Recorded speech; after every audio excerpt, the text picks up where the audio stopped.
invite the moderators, Dr. Ujjal Poddar, Professor, Department of Pediatric Gastroenterology, SGPGI, Lucknow, and Dr. Naresh Shanmugam, Director, Women and Child Health, Senior Consultant, Department of Pediatric Gastroenterology and Hepatology at Rela Institute, Chennai. So I invite the moderators to take over the session. Hi, good afternoon, everyone. Hello, I am Dr. Ujjal Poddar. Welcome you all to this pediatric hepatology course of INASL. We have been interested to run the show for 90 minutes. We have 6 speakers. After the first 3 talks, I will hand over the next set of chairperson. We have 6 chairpersons. Unfortunately, Anupam Shukla could not make it. He is unwell. So first 3 talks will chair along with me, my colleague Anshu. He is professor, the Department of Pediatric Gastroenterology, PGI. Anupam has said he couldn't come.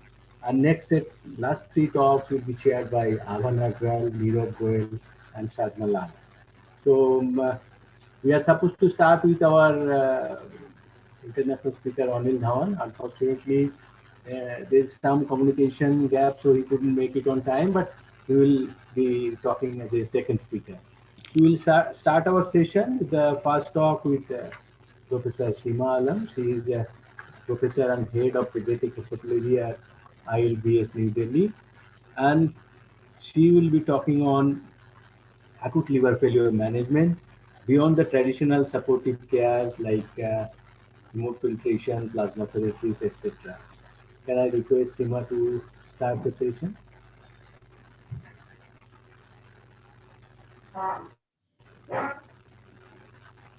Just give me 1 minute to get onto this file. Seema, can I take 1 minute? I forgot to Yeah, tell. sure. Go ahead. This is for all the 6 speakers. Please stay on till the end, because at the end, if time permits, we can have open session. Our session is for 90 minutes. We are starting at 7. We'll finish by 8:30. And if we can save some time, we can have an open house with all 6 speakers, and anybody can ask questions to any of them. Is that right, Naresh? Yeah. So what is it that, okay. I think, Seema, we can see your slide sharing. Are you trying? There's something wrong with my this thing. I'm not being able to see you guys. Ma'am, sorry to interrupt you. Please minimize the Zoom window. This is minimize. Can you say that again? Minimize the Zoom. Achha, okay, I've done that. Now go to slideshow. Say that again. Now go to first slide. Slideshow. Now go to first slide. Slideshow. No. Can you see my slides? Yeah, we can see you. Okay, just a second. Go to first slide. Okay. So okay. Now start. Just a sec. Yeah. So yes, thank you very much and good evening.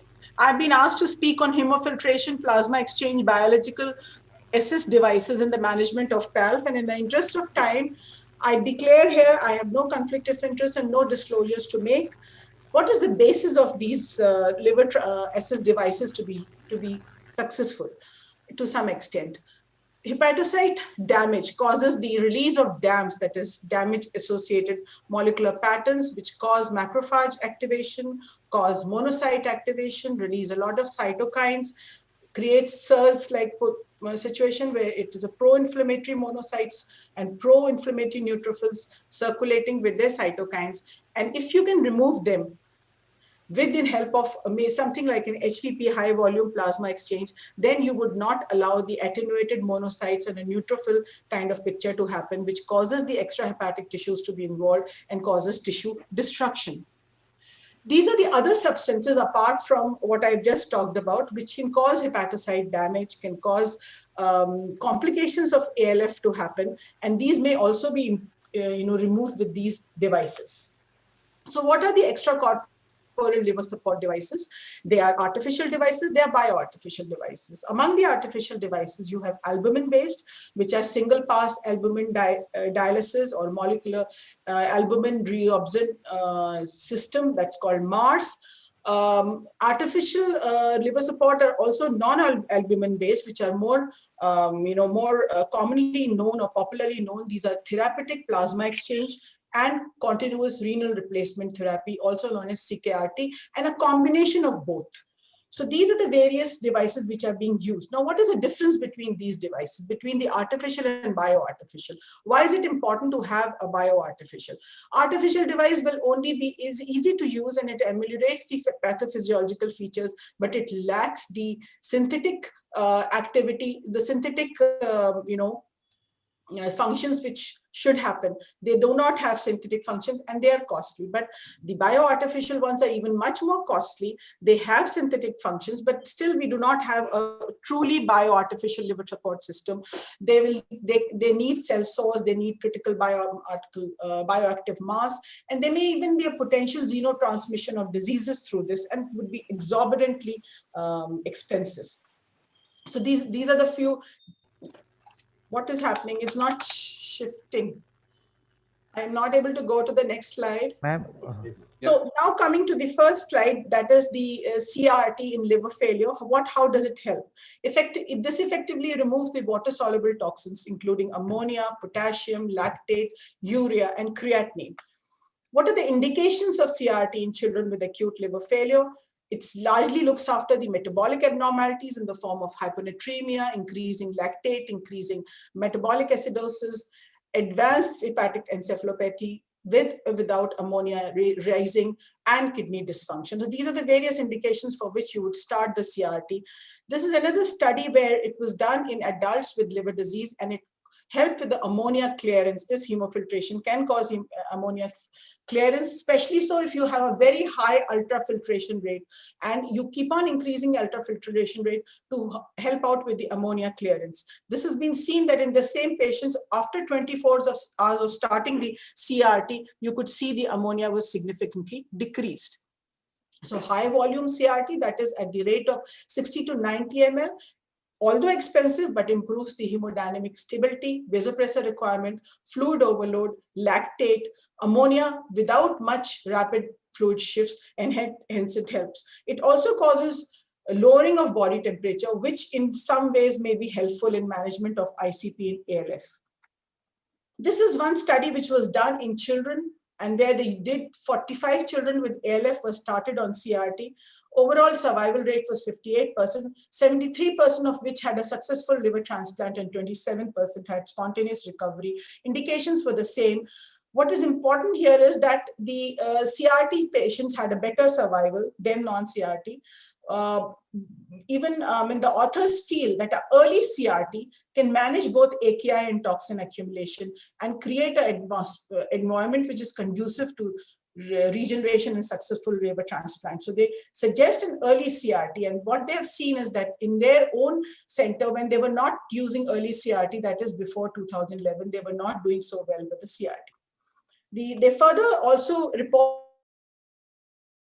that no reduction in ammonia within 48 hours of starting the CRT. It was an independent risk factor for mortality in these children. 10% decrease in ammonia at 48 hours after starting CRT increased the survival by 50%. And in survivors, the ammonia decreased by almost 41%. The pre-dilution rate, like I said, 60 to 90 ml per kg per hour.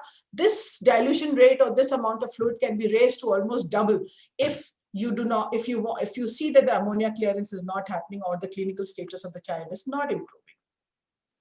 The next hemofiltration to be talked about is single pass albumin dialysis. It eliminates the albumin bound toxins, especially bile acids and bile salts. After passing the filter, the albumin is discarded, and this is what causes the exorbitant price for SPAD. It is relatively cheap if done for infants and small children because less amount of fluid is used, but for adolescent and adults, it can be very expensive. Although it's technically less complicated and the treatment than the other modalities, it has been used in 9 children with ALF ranging age from 2 to 15 years, where it was effective in detoxification and improving the hemodynamic parameters. As far as MARS is concerned, it has a CRT machine which causes aqueous toxin removal, and then it has a MARS unit which causes the albumin solution to be reused after countercurrent flow and cleaning it through charcoal and anion exchange resin column. So naturally the amount of the machines in this Mars is much more than just CRT, and hence it is more expensive than CRT. Mars used in ACLF, various trials, nothing found to be very significant, no survival benefit. In fact, one of the trials showed that 25% had bleeding complication and increased mortality. Mars used in children for ALF, then used along with plasma exchange. It seems to be having a better reduction in bilirubin, ammonia, and INR. A meta-analysis for Mars, bilirubin improves, HE improves with Mars, but survival does not. If you look at the American Society of Apheresis recommendation, they say the only recommendation they give for high volume total plasma exchange, not for just total plasma exchange. And high volume plasma exchange is more than 1.5 times of the calculated plasma volume. You can do 3 sessions to the maximum, 4 to 6 hours duration, and the interval should be 24 hours with the anticoagulant uses citrate. So proven to be, this has been shown to be lowering the hepatocyte growth factor. This is a bad disadvantage with the HVPE. Otherwise, it is a standalone therapy, can be used with CRT, can be effectively treat coagulopathy because it uses FFP without exogenous protein or fluid overload usually. This was an RCT done among adults, where they tried to look at the transplant-free survival. There wasn't much transplant-free survival. It was just survival, which they found to be significantly more than that of the standard management group. They found that only those patients who received a transplant finally survived.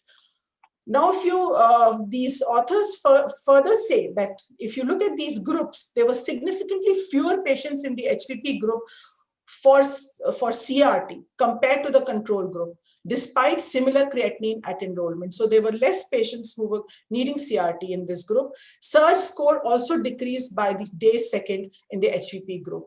And if you look at the second part of this study, which is a proof of concept study, you see that almost all chemokines were improving in these patients, both in the early HVP blood sample as well as in the late HVP blood sample.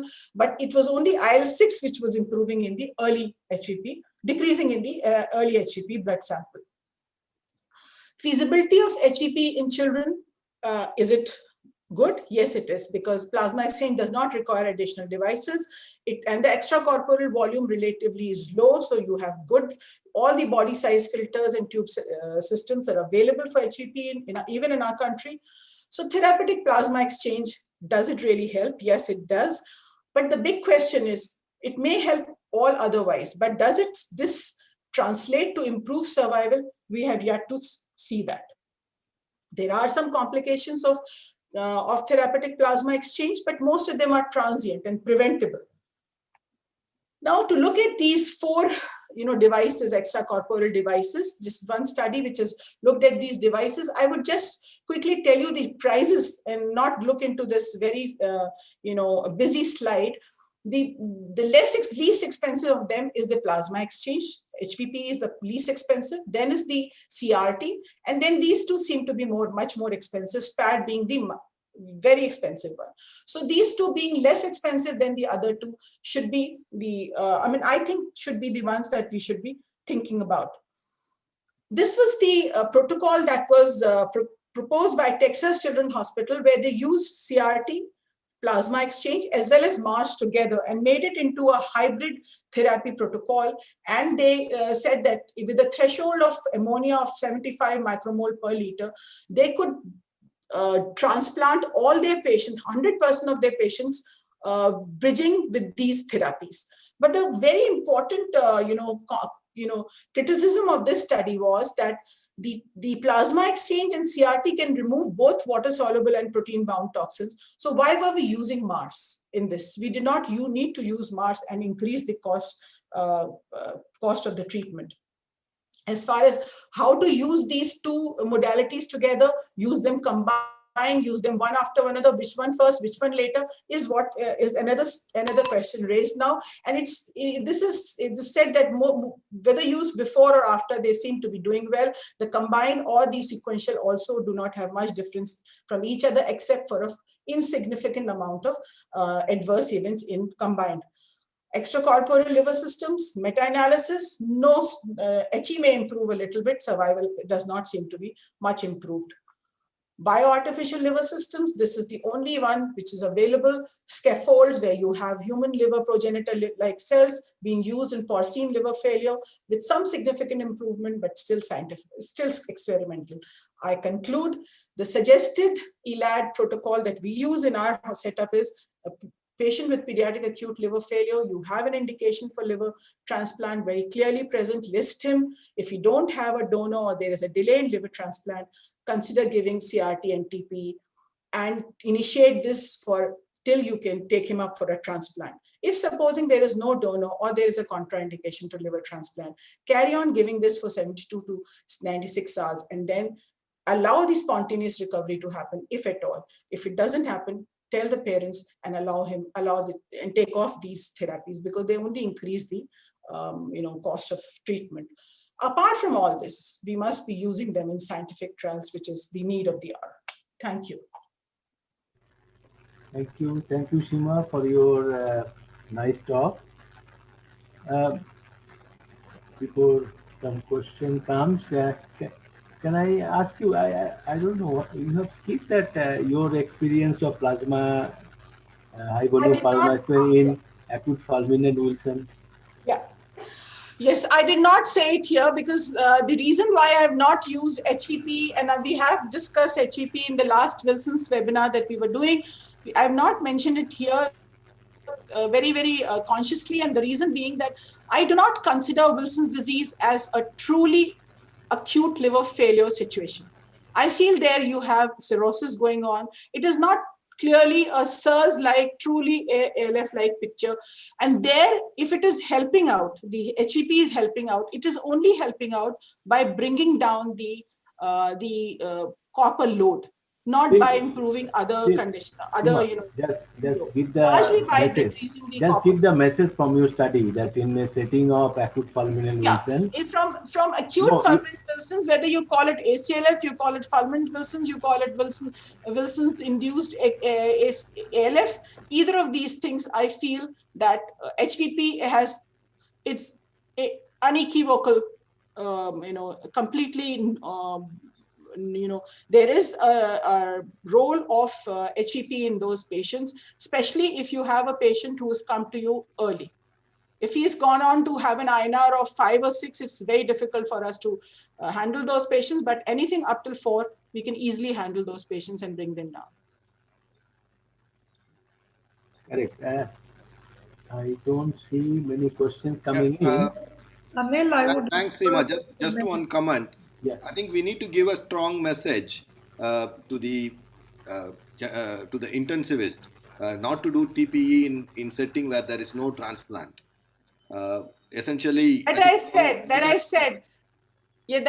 that there is no indication for transplant. I think doing a TPE is not something is required. I said that. That was part of. I know you said that, but I think we need to sort of we need to propagate the message. Now the standard has gone different. Now they do TP 2 cycles, 3 cycles, and then they call us. I think which is not right now. No, in my setting it doesn't happen. So maybe that is the reason I'm not so sensitized to it. But we do not use TP unless until we have a patient who is been listed for transplant and is finding it difficult to be bridged to transplant. Then we use it as a bridging therapy. But at the same time, we also allow, if there is a delay or if there is no donor or there is a contraindication, we still allow 72 to 96 hours for spontaneous recovery to happen. Right. I think Neelam wants to ask one question. Yeah. What I wanted to say is that initially Seema was Seema was giving the message that it helped her to get away from transplant. And I think those messages were the one which made people do what Naresh is saying, a lot of people went in to do. But I find your change today. You're trying to say today that you are using it as a bridge, but the earlier messages you had No, no, given is Neelam, I think you're little confused about that. Let me just clarify my stand completely.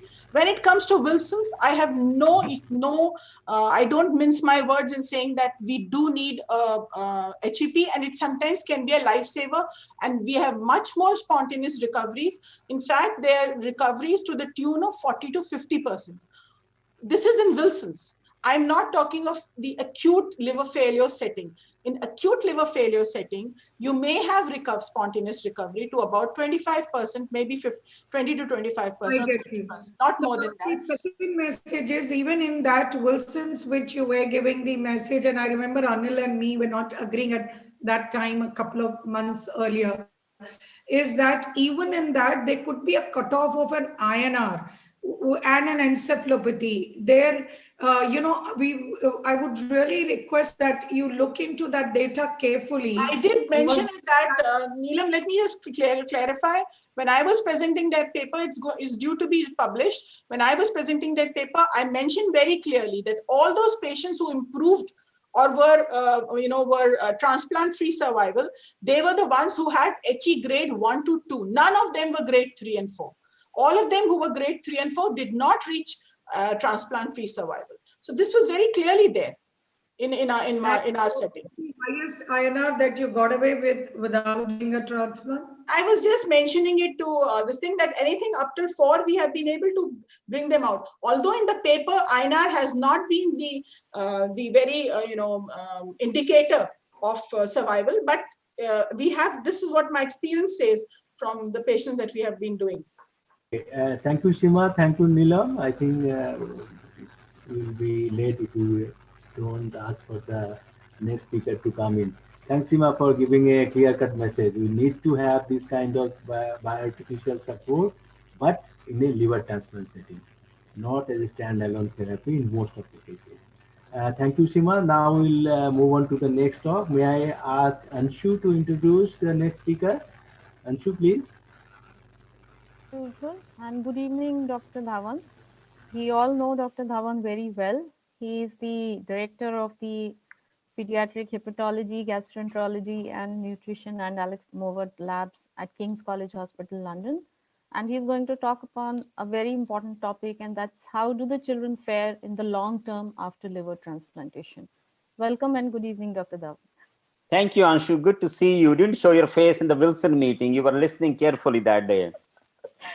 Hi, Abba. I could see Seema, Abba, and Ujjal. Hi, Ujjal. Good to see you. So what I'm going to do in the next 12 minutes is Hi, that... Anil. Hi, Neelam. You were heard but not seen. Now I can. Yeah.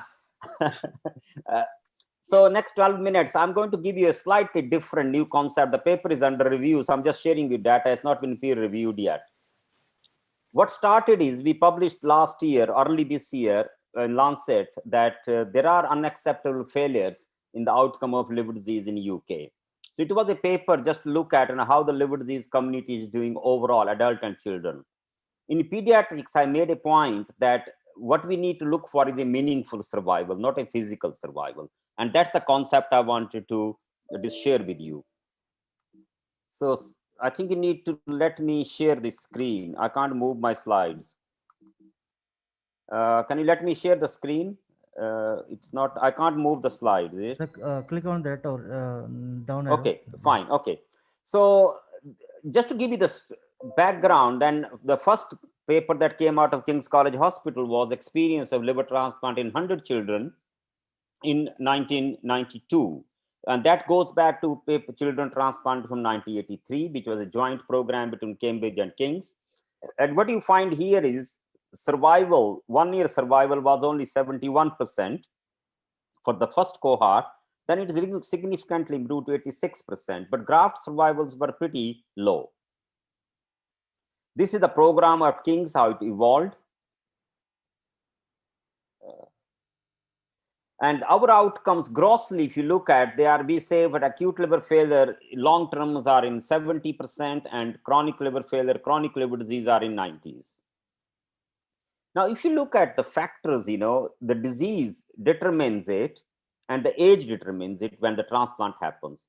I think adults, that's what we say about adults, that when adults are looking at data, their diagnostic groups are very different. Their age group is the same. But in pediatrics, I think age group and the diagnosis both has an impact on the outcome. This is a outcome related to the etiology.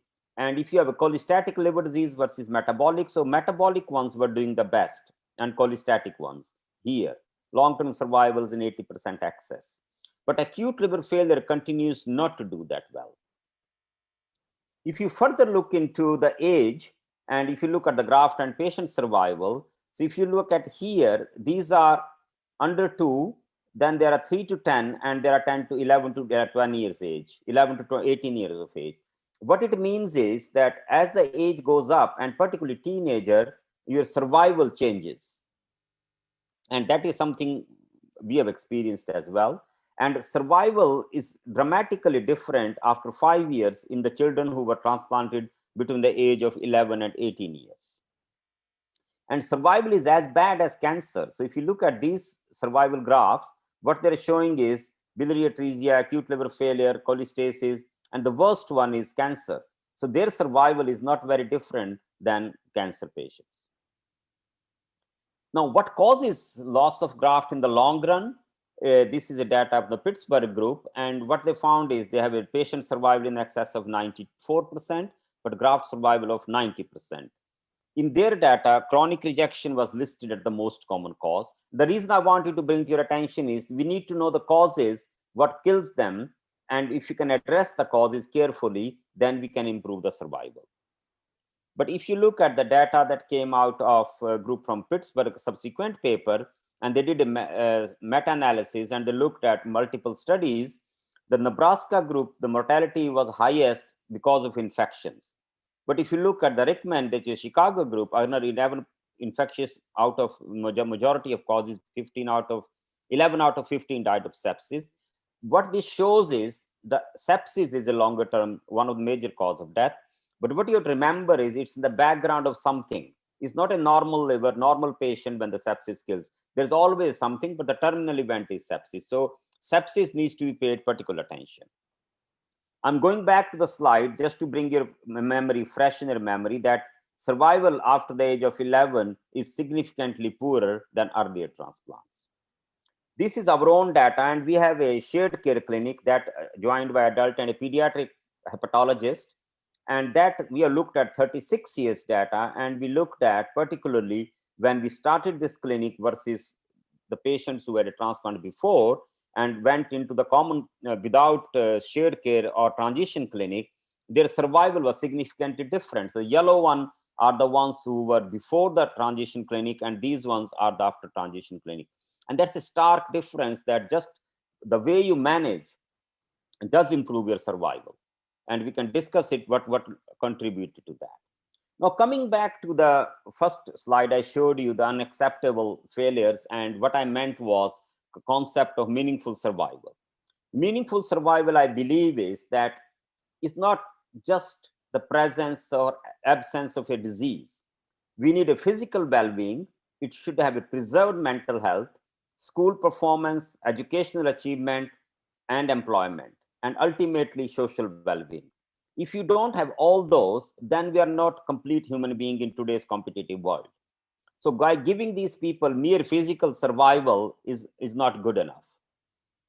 So what it means is we need to address the physical health, which most of us do very well, mental health, and social well-being.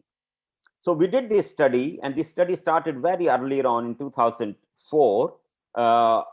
And we looked at patients who were transplanted in 85 and 2004, and they have to be under 5 years of age at the time of transplant, so we can have a 10 years follow-up in the pediatrics. So that was a strict criteria, and we wanted a 10-year biopsy, but in only the ones who had a normal graft function. That's very important. They need to have a normal AST, ALT, or below the twice upper limit of normal. Otherwise, they didn't fulfill the criteria for a biopsy. So it's a very difficult study because you're doing a biopsy on somebody with normal liver tests. So this is the data on 84 children out of few hundred that met the criteria. They were very young at transplant because we purposely chose them below 1 year of age. and their median follow-up was 20 years. So if you look at the graft function and histology, so as I said, the graft function has to be normal. If you look at their liver histology here, the data here, so this is the cutoff, and the AST gamma GT has to be within the or maximum below the 1.5, the upper limit of normal. If you look at the histology here, what you find is only just over 10% or 16% had a normal histology, while majority of them, which is about 50%, had mild fibrosis, followed by bridging fibrosis, which is METAWARE 3, and 22% has a moderate fibrosis. So what you are saying here is only about 16% had no fibrosis. If you look at the renal function, this is important now. If you check the renal function only by creatinine mediated GFR, it was only 10% abnormal. But if we do cystatin C as a marker, and in that it goes up to 22%. So there is a hidden renal injury which we need to be careful, and we need to be mindful of their immunosuppressive agent. None of our patients had dialysis or received a kidney transplant. And we also had a cyclosporin cohort, but there was no difference between cyclosporin and tacrolimus usage. Look at the growth and BMI. Mean BMI was 20, so they're pretty much healthy. 8% were more than BMI 25, and 3 of them had a BMI of more than 30. So overweight, obesity was less common. And that's where it comes a treatment which is multidisciplinary, and they're emphasized that healthy weight is also an important part of life. None of our patients were on antihypertensives, and that is because we use polypharmacy. We don't use one drug. I think that's why we lose lower levels, and antihypertensive medication was avoided. None of our patients in this cohort had diabetes mellitus. Now, the important part is mental health. This was which we didn't know because we didn't look for it. So we found that 27% of our patients have variable degree of mental health issues. Depression in 12%. And if you look at learning difficulties, which is very important for your employment, for your education, which are 13% and 11%. And that led to poor performance in the education and employment sector.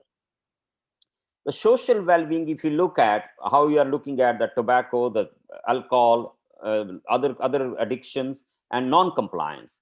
So alcohol and tobacco was comparable or less, but compliance in our group, despite what we were doing already, only 66% committed that they had a good compliance, but 40% admitted some degree of non-compliance. So if you look at this slide now, that we come up with a composite profile of meaningful survival. And out of these 82 patients who survived a median of 20 years post-transplantation, only 26% had a composite profile of a meaningful survival. And when we looked into this composite criteria, these are the criteria: survival to 20 years, first allograft, presence of normal liver biochemistry, and mild fibrosis we accepted, no renal dysfunction, normal BMI, no mental health disorder in education or employment, and good adherence of more than 80%. And this is a data that is being shown to you in what percentage of these patients have one or the other abnormality, and what of the composite parameters were normal. So most of them had normal, but if you put them all together and want them to call under the banner of meaningful survival, not many had it. So ladies and gentlemen, what a message I want to give you is the physical survival is good. We all are doing a very good job. This is the 20-year data I'm showing to you now, and it shows good physical survival, but we are not going good on overall well-being of the child. So I think composite profile of these patients has to be improved. And I think the onus is on us as clinicians. We need to look at the measures for a transition. Just putting a transition service in place, our mortality dropped by 17%. So survival and graft survival got up by 25%. So there are real gains. So I think there are ways we should be improving the overall long-term survival rather than just looking at short-term physical survival. Thank you very much. Thank you, Dr. Dhawan. That was an excellent lecture. To start the ball rolling, I have just one question. What strategies would you propose to improve this outcome? What strategies? Apart from the transition means. So transition is, so attention to detail. Attention to detail is most important. And sorry, I'm having it. Attention to detail means how carefully you're looking at tacrolimus levels. How much steroids are you given for how long? Are you carefully looking at the renal dysfunction? Not while waiting for the creatinine becomes abnormal. Very carefully looking at every single parameter and education, getting them along, making sure compliance is managed, managing the side effects. If you look after the side effects, means attention to detail of the side effects, patient will believe in you and live with it. If you dismiss their side effects, they will very likely stop their medication or go somewhere else.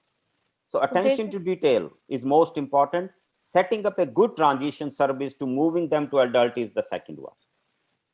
Yeah, and I think that highlights that our responsibility is increases post-transplant rather than absolutely reduces, yes. because the thought process that once it's done, everything is over should not be the thing. Rather, they become more precious and we have to look after them more carefully. Okay. Any other questions from the... Yeah. Dr. Anil, it was an excellent lecture and I think another eye-opener for us. I just want to know whether that mental health changed according to the age of transplantation. If the child had it at a very young age, we don't have known what it went through. Did it fare better or did the older child? So survival by the age is better if they're transplanted younger, but the cognitive function is goes down. So cognitive function has something to do with liver disease, not just with the transplant. So cognition starts getting affected at the age of 6 months. So if you look at 6 months biliary atresia post Kasai, a significant number will have a not good cognition, even if they have cleared their jaundice. So it starts there. Now it goes up further then, and then the liver function is bad. If they're very bad state by the time of transplant, poor nutrition, that will add on to it. The short answer to the question is the survival of the graft and the patient related to adolescents, that's poorer. But if you look at cognitive function, which is very rapidly developed in the first few years of life, that's worse in the young infants. I have a question too. Yes, Seema, please. Okay. Very good. I mean, it's not just an eye opener. It also tugs at your heart that what are you doing? You're really doing the right job or not?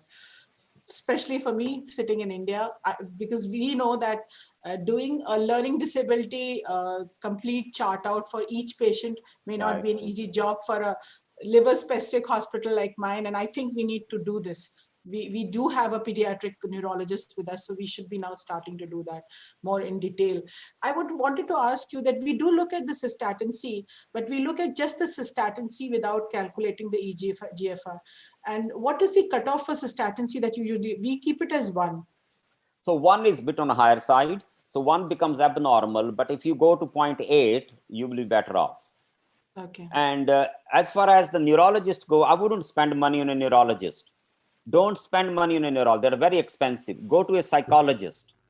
Go to a cognitive behavioral therapist. You can buy maybe 10 psychologists for 1 neurologist, and they will make the difference. Neurologists will cost you more. You will do MRI on everybody, EEG on everybody and everything.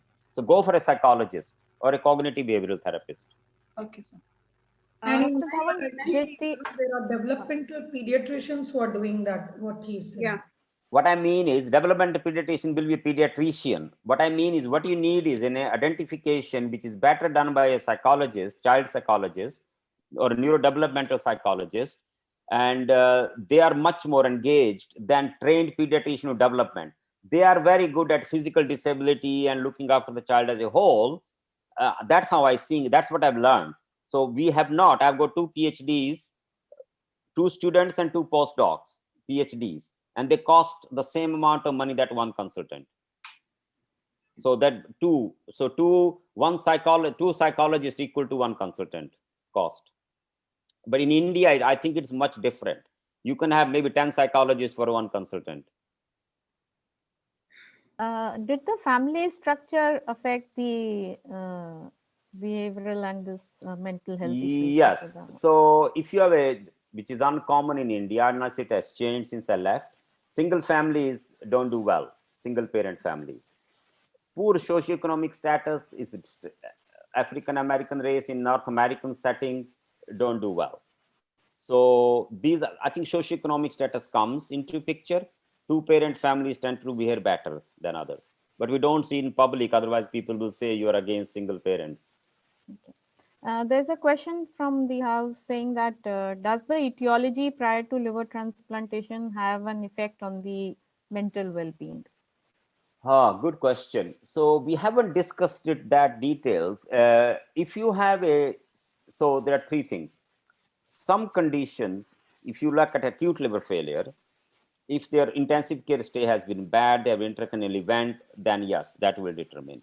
If you look at chronic liver disease, biliary atresia, if they have been cholestatic, poor nutrition, that will determine their poor nutrition or cognitive outcome. If you have metabolic disorders, urea cycle defect, that we already know that they suffer from multisystemic disorder. So if you look at one big group of biliary atresia, most common indication for transplantation single, then I think if they're transplanted in the first year, they could have a problem. And if they're transplanted very late and other attention to detail has not been given, then have a poor outcome. Also, can I ask a question? Yes, Abha, please go ahead. How do the PFIX do long term, physically and otherwise? So PFIX, now there are PFIX depends. So the type 1 are terrible because their growth is bad, diarrhea comes back, and deafness persists. So that is group B. When we do transplant them, we say you can transplant is a life-saving or itching improvement. But if you're asking us, they will be completely normal human being, no. Okay, so that's one. Type 2, which is or DSCP, which is organ specific only for the liver, no extra symptoms. They do well, except a 10% will have a antibodies recurrence. So they will start getting, so one of them lost our graft. So that's the disease specific. Other than their growth is good. MDR3, if they sometimes require, if they get an organ from a heterozygous, as we have got, then the graft function will be, but they do very well. They behave like PSC or other children, MDR3. What you call that, DCDC2 or then the experience is very limited experience. And we would say that they have a very limited extra hepatic manifestations. They should do well, but it's a very small number. We did the same thing to type 1 in the past. Oh, we do a transplant, everything will be well, which we know now it's not well. Thank you. Also, I think we are running out of time. So thank you, Dr. Dhawan. Thank you very much. Anshu, you're very brave. You can't say no to Neelam. I don't know how brave, when did you become that brave? Thank you. I think Neelam will contact you and ask. Neelam, I will call you after this. Anil is the best one to tease me. So now I'll ask Dr. Ujjwal. Thank you very much. It's good to see you all. Very nice. Yeah. Thank you. Thank you. Thank you very much. Thank you, Anshu. Now we'll move on to the third talk of the session, and is delivered by none other than Dr. Neelam Mohan, who is a Director of Pediatric Gastroenterology and Hepatology at Medanta Institute of Digestive and Hepatobiliary Sciences, Gurgaon, Haryana. The topic is very interesting. NFLD is a hot topic among the adult hepatologists, and as a pediatric gastroenterologist, hepatologist, we are still skeptical to take it as a serious problem in India. And Neelam is going to talk about on that issue. NFLD in children, is it really a problem in India? Neelam, story is yours. Yeah.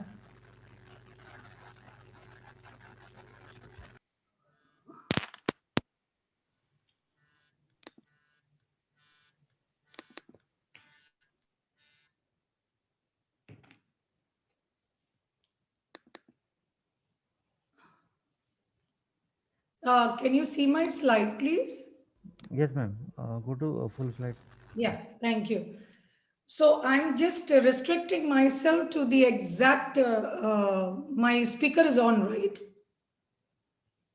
Yes, ma'am. Okay. So I'm restricting myself to just the topic which says NFLD, is it a real problem in India? And nothing beyond into the management or anything else. And so we all know that it was believed, NFLD was believed to be a disease of adults till 1983, when the first pediatric NFLD was reported. And we know that NFLD is reversible and can be prevented by lifestyle and behavior modification if done earlier before extensive fibrosis cirrhosis sets in. In India, it has not gained importance at all. And we all know about this, which I'm not talking. We know that the normal liver, first hit is the steatosis, from where till where it is reversible. Then the second hit, the steatohepatitis. Then comes the fibrosis, cirrhosis, and HCC. And this is what is seen by the adults. And this is what we need to identify and try to prevent it. So globally, adult NFLDs to the tune of 25%, ranging from, say, in some countries like 14% Africa or 32 Middle East. And the pediatric NAFLD global average data is being given as 7.6%. These may not represent the true estimate as they are limited number of studies. This is my key slide, which talks about the issues, in India. These are the various studies that I have included and I'm talking. So one is from Kashmir, Chandigarh, Haryana, Delhi, Simla, Himachal Pradesh, Mumbai, Kerala, Chennai, Jabalpur. So I have included all this as I go through my talk, and the gold standard being liver biopsy and lack of simple invasive diagnostic testing, since it's been going on for a long time. These have been the issues which are especially more with pediatric NAFLD. So what is the prevalence in India?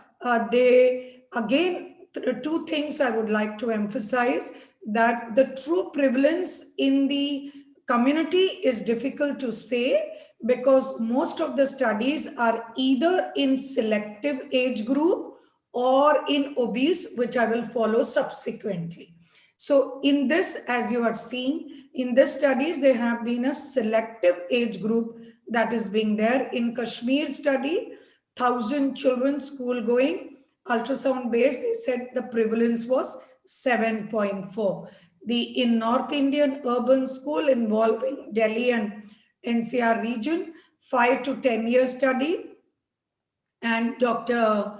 N.K. Arora and team was involved with this, and they gave a very high prevalence, but this of 22.4%, and another small study in Delhi of 100 gave 3% in this. So if I take the obese children, in obese, the prevalence of pediatric NFLD, I'm talking of children, is overall to the tune of 34%, 1 in 3. But in India, all the studies that have come have shown it as 60%. And this is a key point I would like to highlight, because in Mumbai, it was like overweight and obese children, both 62%, Kerala 60% in overweight and obese, and Delhi again 62. So different places in obesity in children, it was seen as high as 60%, unlike the global data of 34%. And again, I would like to emphasize that from NAFLD to NASH, it is not a linear curve. It is dynamic and exponential as the fibrosis increases. So that is why I'm going to emphasize to diagnose early, because as your fibrosis increases, the exponential rise in severity will get worse. And of course, we know that the fibrosis varies from person to person. All the entire cohort who are diagnosed and with the same scenario may not have the same extent of the disease, and I will take each point as separate. What is it? Is it the environmental factor? Is it the genetic or hereditary factor? Why this progression is varying?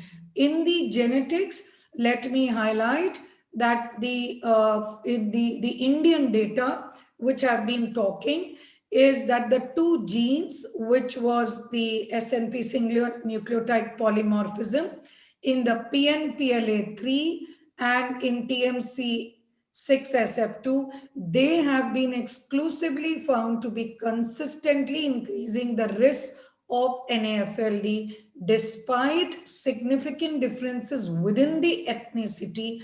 However, though there is no data in pediatric population, but since it is genetic, I think similar findings can be very well extrapolated.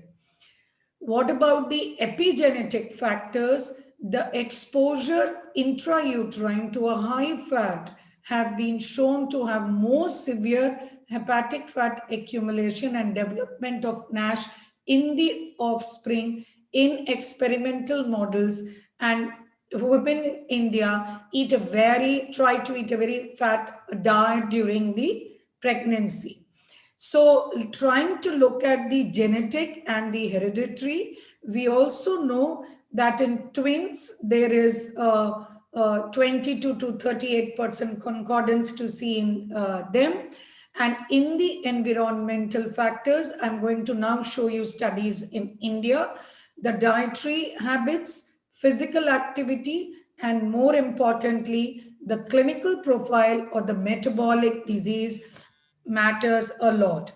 So these special diet issues, which are especially related to pediatric NAFLD, because we know children are very fond of fast food, fried foods, and in addition, the other factors like inappropriate pattern of food consumption, missing breakfast, eating too much during evening meal, eating at night, eating too rapidly. These are all being incriminated as factors which can give rise to pediatric NAFLD.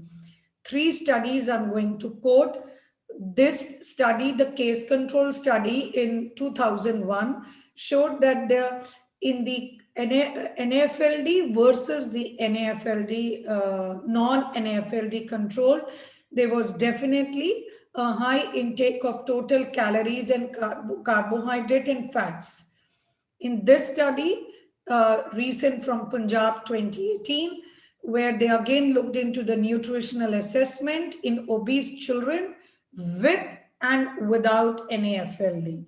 They found that very important point, that which has been shown outside also, that it is the sugars which are supposed to be worse than the fat. So the daily intake of soft drinks was much higher as compared to the obese non-NAFLD group despite. So even in the obesity group, children who have higher intake of soft drinks and fried chips were supposedly more predisposed. And another study as recent as 2020 showed that children with increased BMI consumed more junk food and beverages and had more likely to have fatty liver disease. So again, that despite your BMI, the other factors in the diet were equally responsible for increasing the incidence of fatty liver disease in children. Now, physical activity, I don't need to impress you all about the issues with low physical activity, because we know that in the treatment that people who have lost little weight but more physical activity was done, they had a definite decrease in the fatty liver disease. So the prevalence age wise, in the age wise, usually as you increase, age increases, the incidence also increases. Like 5 to 6 years, the 13.5 versus 31%, this in the North Indian children group with the metabolic syndrome. Now, gender, again, we know that 50% it is more common in boys than girls, like in adults. So this is also a point that has been seen here. Direct association between pediatric NAFLD and BMI. The pooled Indian studies of adolescents have shown that the prevalence of pediatric NFLD in overweight and obese was a wide range, 30 to 88. Therefore, I was talking about 60 as an average, but this is what is being the range that is available. But I would like to emphasize that it is absent in underweight children, but it may be there in normal weight children, especially along with metabolic derangement like lipid factors, etc. And so it is intensely associated with the metabolic syndrome, including dyslipidemia, hypertension, and most importantly, insulin resistance. Almost 50% or more of the pediatric NAFLD have documented hyperinsulinism. And this, from this study, which I've quoted here, have talked about the pre-adolescent group studies, 8% metabolic, 10% hypertension, 12% hyperglycemia, 24% hypertriglyceridemia, and 38% low HDL. So that means high HDL. So these are the one that have been shown even in the Indian children that there is a very high association with metabolic syndrome. And even in the Kashmir study, which was there, that study, 1100 children, they had 56% prevalence of metabolic syndrome. And it is known that Kashmiris tend to have, the lipid issues are higher. I mean, otherwise also, I don't know how much genetic, but it's generally talked about. Neelam, you have to wind up. Yes, the last two slides, the progression, we have paucity of data, but the multicentric study, which was biopsy proven pediatric heredity, suggested that 24% at an average age of 13 years from the time to diagnosis, they will progress to. This was a very good international study, which was biopsy proven. And 20 years follow-up, this study showed 14 times higher risk of dying or having a liver transplant than general population. We don't have much data for the HCC. It could be asymptomatic, or they could present to you with irritability, fatigue, headache, muscle cramp, depression, pain, jaundice, vomiting. These have been integrated with various syndrome, and management is just weight loss, which is what. So to conclude, the prevalence of pediatric NFLD is ranging from 7 to 70% general in one or two studies, but in obesity, it is supposedly as high as 60%, and obesity overall is increasing in India. And with the limited data, it is difficult to estimate the true prevalence in the community because most of the studies were age group and obese. So the way forward is to this, the obesity, which is 20%, we need to address that and call it as a growing public health concern and do various, ways to look into the, for obesity you need to do. And that's how you, because very important to hit in children, because that's how you can reverse the damage and prevent their extensive through lifestyle damages, etc. Thank you. Thank you, Neelam, for extensively covering the topic. We are running short of time. Just I'll raise one issue. Neelam, all the studies quoted, you have quoted or done in India, they have done ultrasound as a screening method. But if you see the NASPGHAN guideline, you are supposed to use SGPT as a screening method. Ultrasound is not good, because by the time ultrasound picks up fat, it is almost 30% of the liver is having fat. So, and do we have any upper limit of SGPT in India? To the best of my knowledge, no, but there have, means like the data from India is not available to talk, but I'm open to somebody else want to talk. I have put all the studies that were available in India because the topic was India. So I had to just say. And all these studies have used ultrasound as a screening method. Population, but yes, people have not been using fibroscan and all, and now the recent studies have started talking about using fibroscan also in children, and so things are going to move differently. But this was in the last decade that the data that is available. Neelam, one more if you want to know, clarity I need you to give, that when you are diagnosing NFL in less than 10 years of age, you have to be careful, because there are many metabolic conditions which can give rise to fatty liver. It is not the plain and simple obesity. Very well said. So at 5 to 10 years, you have to be careful.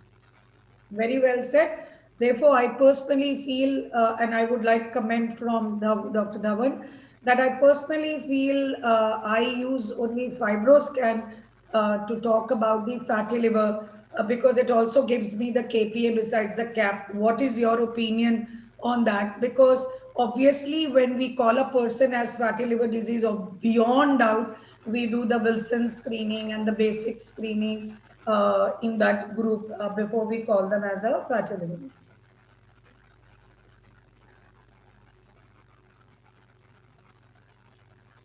Anil, you need to unmute yourself. They're not audible. Hoda, can I just add one sentence here? Anil, okay. Okay. Seema, first Anil and then you. Okay. Anil?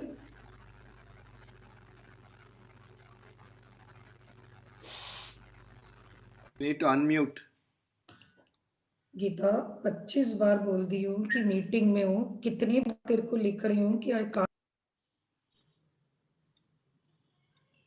Okay, Seema, go ahead. There is some audio problem. Sorry, I'm okay now. Can you hear me now? Yeah. Go ahead. So the diagnosis NFLD is a wrong term. So we requested published in JHAP last year that all that fat is not NAFLD. One, adults have moved on to term called MAFLD now. That is more confusing to pediatrics than if they call metabolic associated fatty liver disease. So we are trying to say that, in children, don't call it NAFLD, call it a fatty liver disease. Then whatever etiology comes, then it's etiology dependent. Currently, it's a very dangerous thing to do. With regard to fibroscan, we won't use it for diagnosis. It's for follow-up, monitoring. So diagnosis, Ujjal was saying, we need liver enzymes, ultrasound. If you are doing a research, when liver biopsy still for us is a gold standard. So in the research studies or our cohort, when we called it raised only when there is inflammation, and fatty liver need not always have inflammation. No. That's why I mean, you need a biopsy. That's why. So we do a biopsy. That is difficult. So Neelam, biopsy, how will you diagnose without Neelam, what I said, at the end, if we have time, we'll have a conversation. We have to move on. We have already 15 minutes running late. Thank you, Neelam. Thanks for your nice talk, but stay back. But it's at the end, we will answer. No, Ujjal, we can always extend. This is that is at the end. Sessions are going till 9 o'clock. So we'll go on. After 8:30, Neelam, I said, let us finish our all talk, and at the end, till 9, we will have discussion. Okay, that's fine. Seema, sorry, we can address your issue at the end.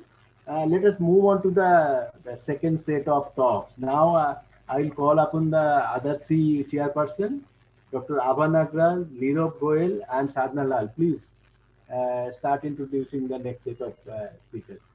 Naresh? Yeah, I would like to invite Dr. Abha Nagral, who is a senior hepatologist and pediatric specialist from Jaslok Hospital, Mumbai. Dr. Nirav Goel, who is a senior consultant in Apollo Transplant Program and the secretary for LTSI, Indraprastha Apollo Hospital. And Dr. Sadhna Lal, who is the professor and head of pediatric gastroenterology department at PGMR Chandigarh. I would like the chairpersons to invite the speakers. Thank you, Naresh. I must say the course directors, Dr. Naresh and Dr. Ujjal, have very thoughtfully selected the topics and must congratulate them for that. I would now actually call Dr. Naresh. He is the senior consultant and clinical lead, pediatric liver and gastroenterology, director, women and child health at Dr. Ella Institute and Medical Center, Chennai. And he's going to be talking on management of biliary atresia, upfront liver transplant versus sequential management. And I think I just want him to clarify whether this is just a Western debate and how much applicable would this be to a country like India. I'd like to share the screen. Thanks, Dr. Nagral, for a nice introduction. First, I would like to thank the INSL for giving me the opportunity, and also Dr. Podar, who kindly gave me a talk and he stood back.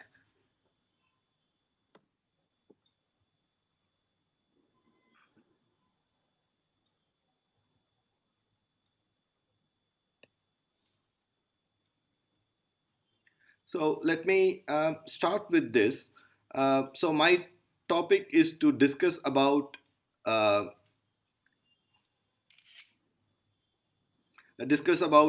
biliary atresia, whether we can go for an upfront liver transplantation or a sequential, where we do the Kasai portoenterostomy first and then go for a transplant. So I think biliary atresia, I think it's quite simple to call, but it's a quite difficult disease, and I think still the understanding about the disease is still evolving. And at present, we think it's a fibro-obliterative disorder, and we think it's a progressive disorder with onset within first 3 months. So it's not a static disease. So it can present at any point of the progression of the disease, and within itself, it has several phenotypes. One is an isolated biliary atresia. You have biliary atresia splenic malformation syndrome. You have biliary atresia associated with other major congenital malformation like tracheoesophageal fistulas, and you have a cystic variant of biliary atresia. So it's not one disease. It has got several things put in together with a presentation that there is a blockage of bile flow. And in 1956, the first surgery was performed called Kasai the portoenterostomy, where the bowel loop was attached to the liver. And they found out that it was quite effective in certain amount of children where it cleared jaundice. And if we do the surgery within 3 months, there is a 2-year transplant free, and if they clear jaundice, if the bilirubin is less than 2 milligram, the 2-year transplant free survival is 84%. But if they fail to clear jaundice, the survival is 16%. And if jaundice is resolved, that is within 3 months of the surgery, you have a 10-year transplant free survival of nearly 75 to 90%. But if they fail to clear the jaundice, the transplants are the survival is only 20%. I think initially we started with 8 weeks, and then we gradually progressed, and now we call late portoenterostomy, where it's been done at 90 days, 100 days, 120 days, and when the surgery seems to clear jaundice, the surgeon is quite happy. He tries on 130, 140 and burns his finger. I think this is happening and what we are seeing. And we know that as the age progresses, the transplant-free survival decreases. When we take the biopsy at the time of portoenterostomy, whether whatever the fibrosis or nodular appearance, it doesn't have any significance. And we can't say that they are going to go for a failure, and it's not a prognostic indicator. And if we wrongly choose the patient, and if you are going to do a Kasai portoenterostomy in a child with advanced cirrhosis, like if they're having coagulation problem and ascites, you are heading towards trouble. So this is our experience. In these 5 years, we had around 132 pediatric transplants, of which 58 are biliary atresias, of which 25 had a primary liver transplant, while 33 had a previous Kasai portoenterostomy followed by liver transplant. And we did some comparison. Though we don't get a statistically significant difference between these two cohorts, we could see the blood requirement was high. So whenever we post a child with Kasai, our blood bank officer calls us and makes sure that whether the child had a Kasai before or not. If they had a Kasai, she keeps some more bottles extra. And essentially the stay time, re-exploration, everything is much more. I think because of the smaller cohort size, we didn't get that significant value, p-value less than 0.04. Essentially, what we saw is more operative time, more ICU stay, more blood loss, more relaparotomy, and surgeons were worried if they are taking a child who had a previous Kasai. And as an intensivist, we don't have good sleep because we get called all the night. And I'm sure, I think this is the experience of all the people who are transplanting as well. And this is the experience from Brazil, which looked into 305 children, and they divided the group into those who had no Kasai, those who had early failure and late failure. And they also had sort of similar issues. The children who had a surgery before had higher incidence of biliary complication, higher incidence of intestinal perforation, and essentially they said that I think if you had a surgery before, you have higher amount of blood loss and you have higher incidence of complications. I think that makes sense. When you have a surgery, you get adhesions and you get into trouble. And this is another big cohort from California, which they looked into 626 children. And again, they said children who had a primary liver transplantation had a better survival.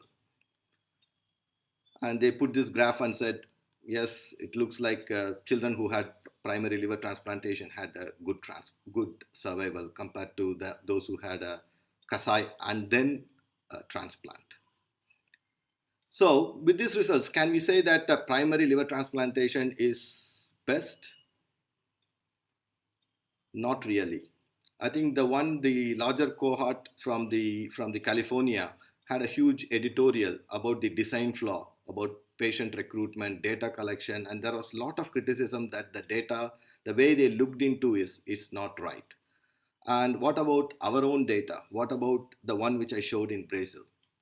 Let's look back the natural history of biliary atresia. You see, if you do the Kasai surgery, you have a jaundice clearance and you have native liver survival. If you don't do Kasai, I think they die. I think nearly all of them are dead when they are 7 years old. So, and also this is from Mark Davenport, and he also showed that if the Kasai is done much earlier, you can see these children are living without the need for transplant, 75 months, 100 months.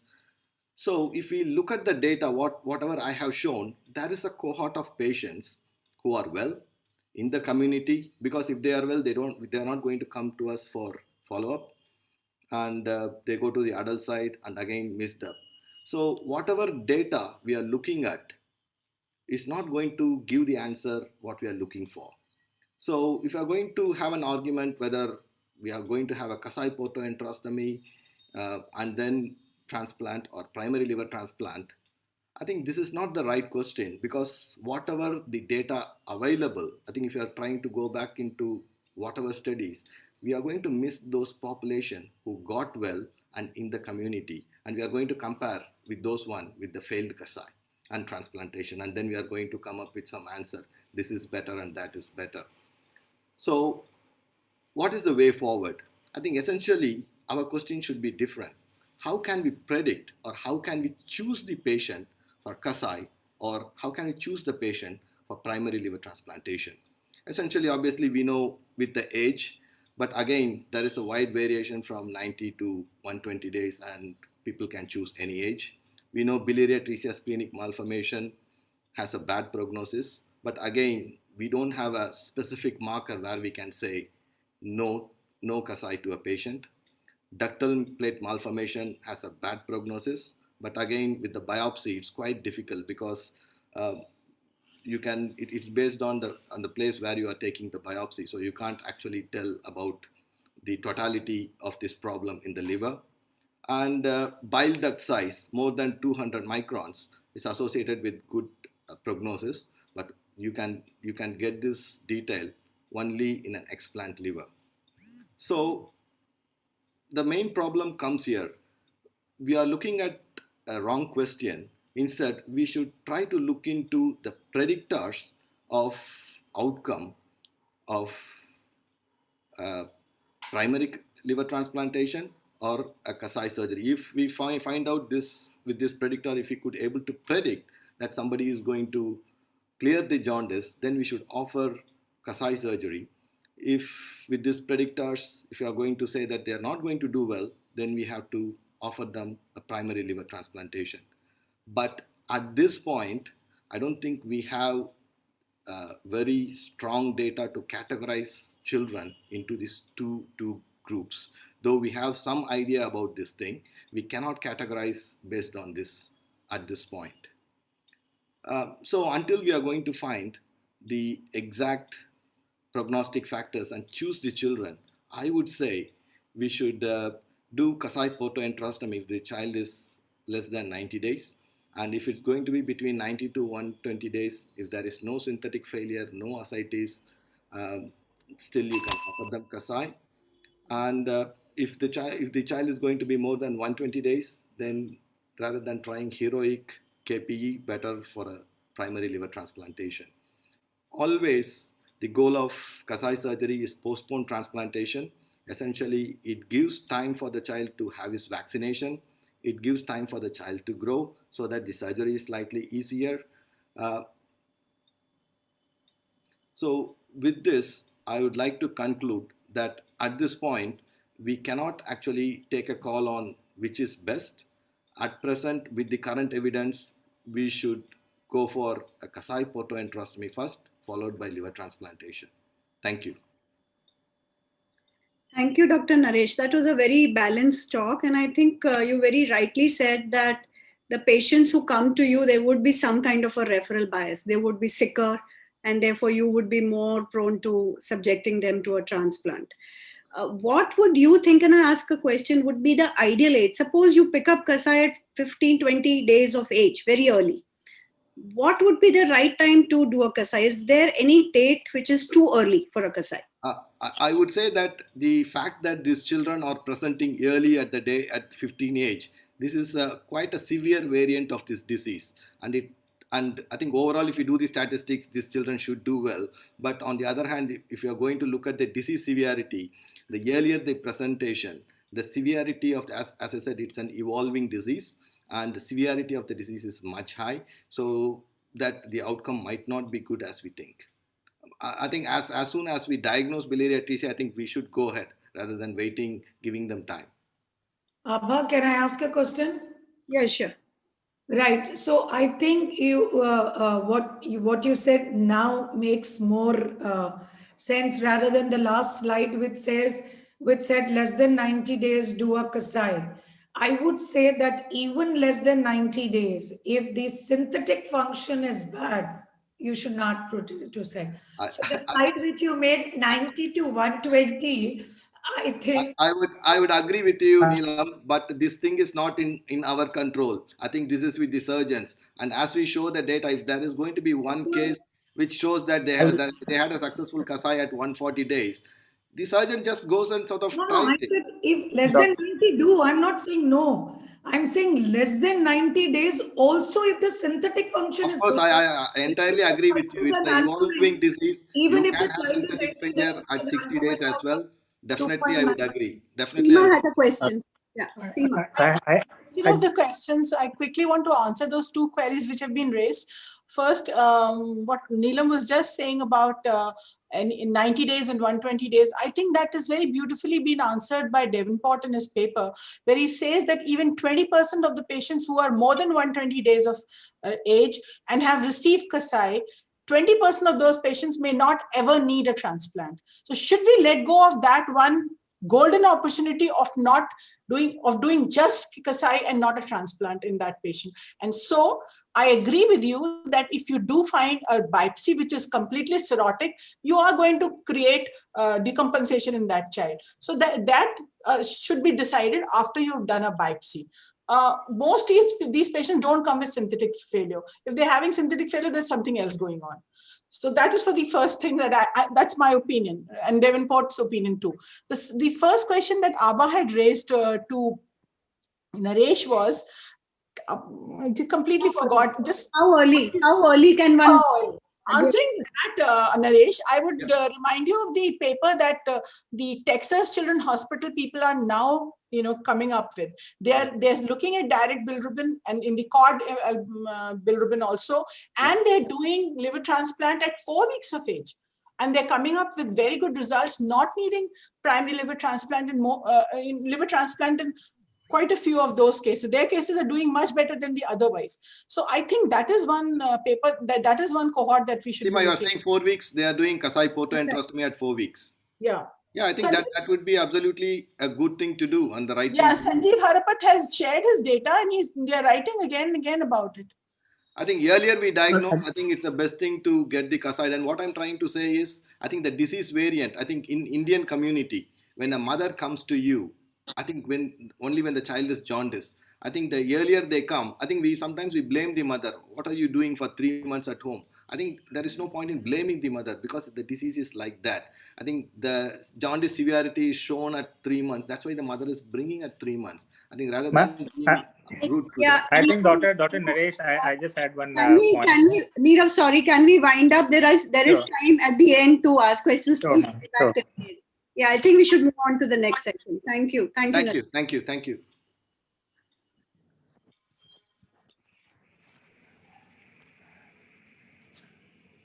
So I think I'll introduce the next speaker, Dr. Malati Satyasekaran. She'll be talking on sclerosing cholangitis in children, think beyond PSC. She's a senior consultant pediatric gastroenterologist, MGM Rainbow and KKCTH Hospitals, Chennai.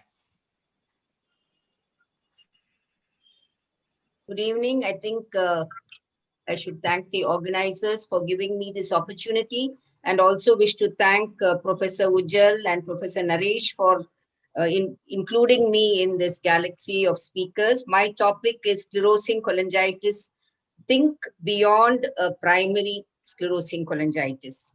So we all know the definition of sclerosing cholangitis. It is a chronic hepatobiliary disorder characterized by this inflammation of the intra or extrahepatic bile ducts. There's bile duct dilatation, narrowing, or obliteration. And histologically, there's inflammatory bile duct damage with periductular fibrosis. And it is supported by imaging, either by ERC or MRC. And we have two types, the small duct disease and the large duct disease. The large duct disease is easily picked up on imaging, but small duct disease, the imaging may be normal and histology it's positive. In pediatric sclerosing cholangitis, SDD forms 13%. So sclerosing cholangitis, though is rare, is an important cause of morbidity and mortality, and it forms 2% of the pediatric LTs in USA. So what are the causes of sclerosing cholangitis in children? Why was this topic given as beyond primary? So beyond primary, you have the neonatal sclerosing cholangitis. Then you have the overlap with autoimmune hepatitis, which is more an autoimmune phenomena. And then you have the secondary. In secondary, it could be either hepatic or extrahepatic. In hepatic biliary atresia, a form of sclerosing cholangitis when they are not treated. MDR3, the milder form, when it's compound heterozygous, because the homozygous will form PFIC3. Portal biliopathy, ischemic injury, surgical complications. Probably I would have seen one of portal biliopathy, two of surgical complications. Eosinophilic cholangiopathy, you've seen one. Extrahepatic, you could have LCH, cystic fibrosis, and the immune deficiencies, primary and secondary, IG4 related sickle cell anemia. So we realized that sclerosing cholangitis itself is so rare. So these causes also will be very rare. So the term PSC should be restricted to those causes without a known cause. So sclerosing cholangitis in children is therefore more heterogeneous than seen in adults, and the spectrum starts from the neonatal period. So the distribution or the prevalence of these causes in each center will depend upon probably the referral, which pattern they have. Because if you see Millo's study, Tamir Millo in 2009, he showed more of autoimmune sclerosing cholangitis, but he did not see any of a neonatal cholangitis, and he did not have any secondary also. But when you look at Vergagnis, Mielis, they had more of sclerosing cholangitis and they had some of secondary cholangitis. But when you look at Debray studies in 1994, he had 41% of secondary sclerosing cholangitis. So the distribution depends. Probably if they're attached to a hemato-oncology center, then you will have more of secondary sclerosing cholangitis. So what is this neonatal sclerosing cholangitis? Neonatal is a very rare, it's a genetically inherited or autosomal recessive. It will resemble biliary atresia in all forms, clinically, biochemically, by the high GTP. Histopathology also, it will be very much like biliary atresia. Sometimes the mini lap is done and a peroperative cholangiogram is done, and at that point of time, it may be diagnosed, because doing an MRCP is not included in the protocol for the management of NCS, even if we suspect obstructive causes. And the other one is MRCP is not sensitive in very young infants. So this neonatal sclerosing cholangitis, as I told you, is genetic and it's due to mutations in DCDC2 or the double cotton domain continuing 2 gene, which is a signaling and structural protein found on the cilia of the prime cholangiocyte. So it is on this, it's a microtubule, DCDT, it's a part of the microtubule structure involved in the cilia of the cholangiocytes. And mutations of this DCD2 causes severe cholestasis. Though there may be some benefit with UTCA, the majority require transplant. The next one is a syndromic type of neonatal sclerosing cholangitis. We all know is the niche, where the genetic, where the mutation is in claudin-1 gene. It is a tight junction protein similar to PFIC4. And here the claudin-1 gene is in the liver and skin. Therefore, you have a lot of skin manifestations like alopecia, hypotrichosis, involvement of the eyelashes, eyebrows. There are 4 mutations. And depending on the type of mutation, the severity will be there. Some of them are very mild, responding to cholerytics, but many require transplant. The important one is probably this overlap syndrome, which may occur simultaneously with autoimmune hepatitis or after a short interval. So what is autoimmune sclerosing cholangitis? It is a liver disease where you have features of autoimmune hepatitis, all the features like elevated transaminases, autoantibodies, high IgG, interface hepatitis, the lymphoplasmacytic infiltration, and you have cholangiographic features of sclerosing cholangitis, but it may not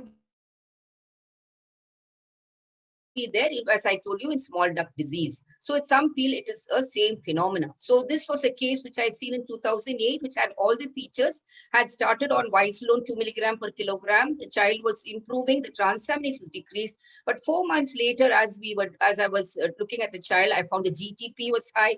At that point, when I did MRCP, it showed a diagnosis of overlap syndrome. The child did well with steroids and azathioprine, continued for 3 years, stopped, and is on follow-up.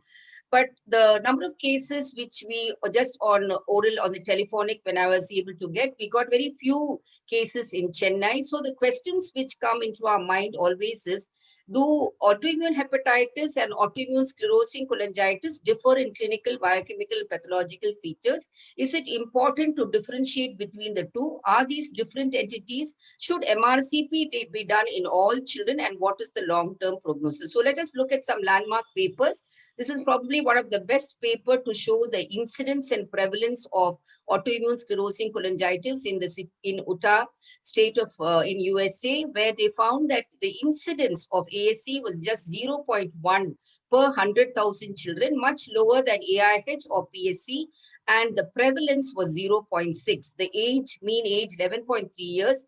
The probability of complicated liver disease within 5 years of diagnosis was only 25%, and the 5-year survival rate with native liver was 90%. So it is not, ASC is not a bad prognostic factor or anything. So the other one is the study by Rodrigues in Brazil, where what they did was 134 children with autoimmune hepatitis, all the features. They only did MRC if the child had a GTP which was increasing or the child was not responding to immunosuppressive. So they did not do cholangiograph initially. So when they divided, they had 106 AIH and they had ASC of 20% or 21%. because they did MRC after that. So this time interval between the study onset and the time of cholangiograph, mean interval was 5 months. And what did they find? Statistically, there was not much of difference between the cirrhosis 68%, even in death or in liver transplant.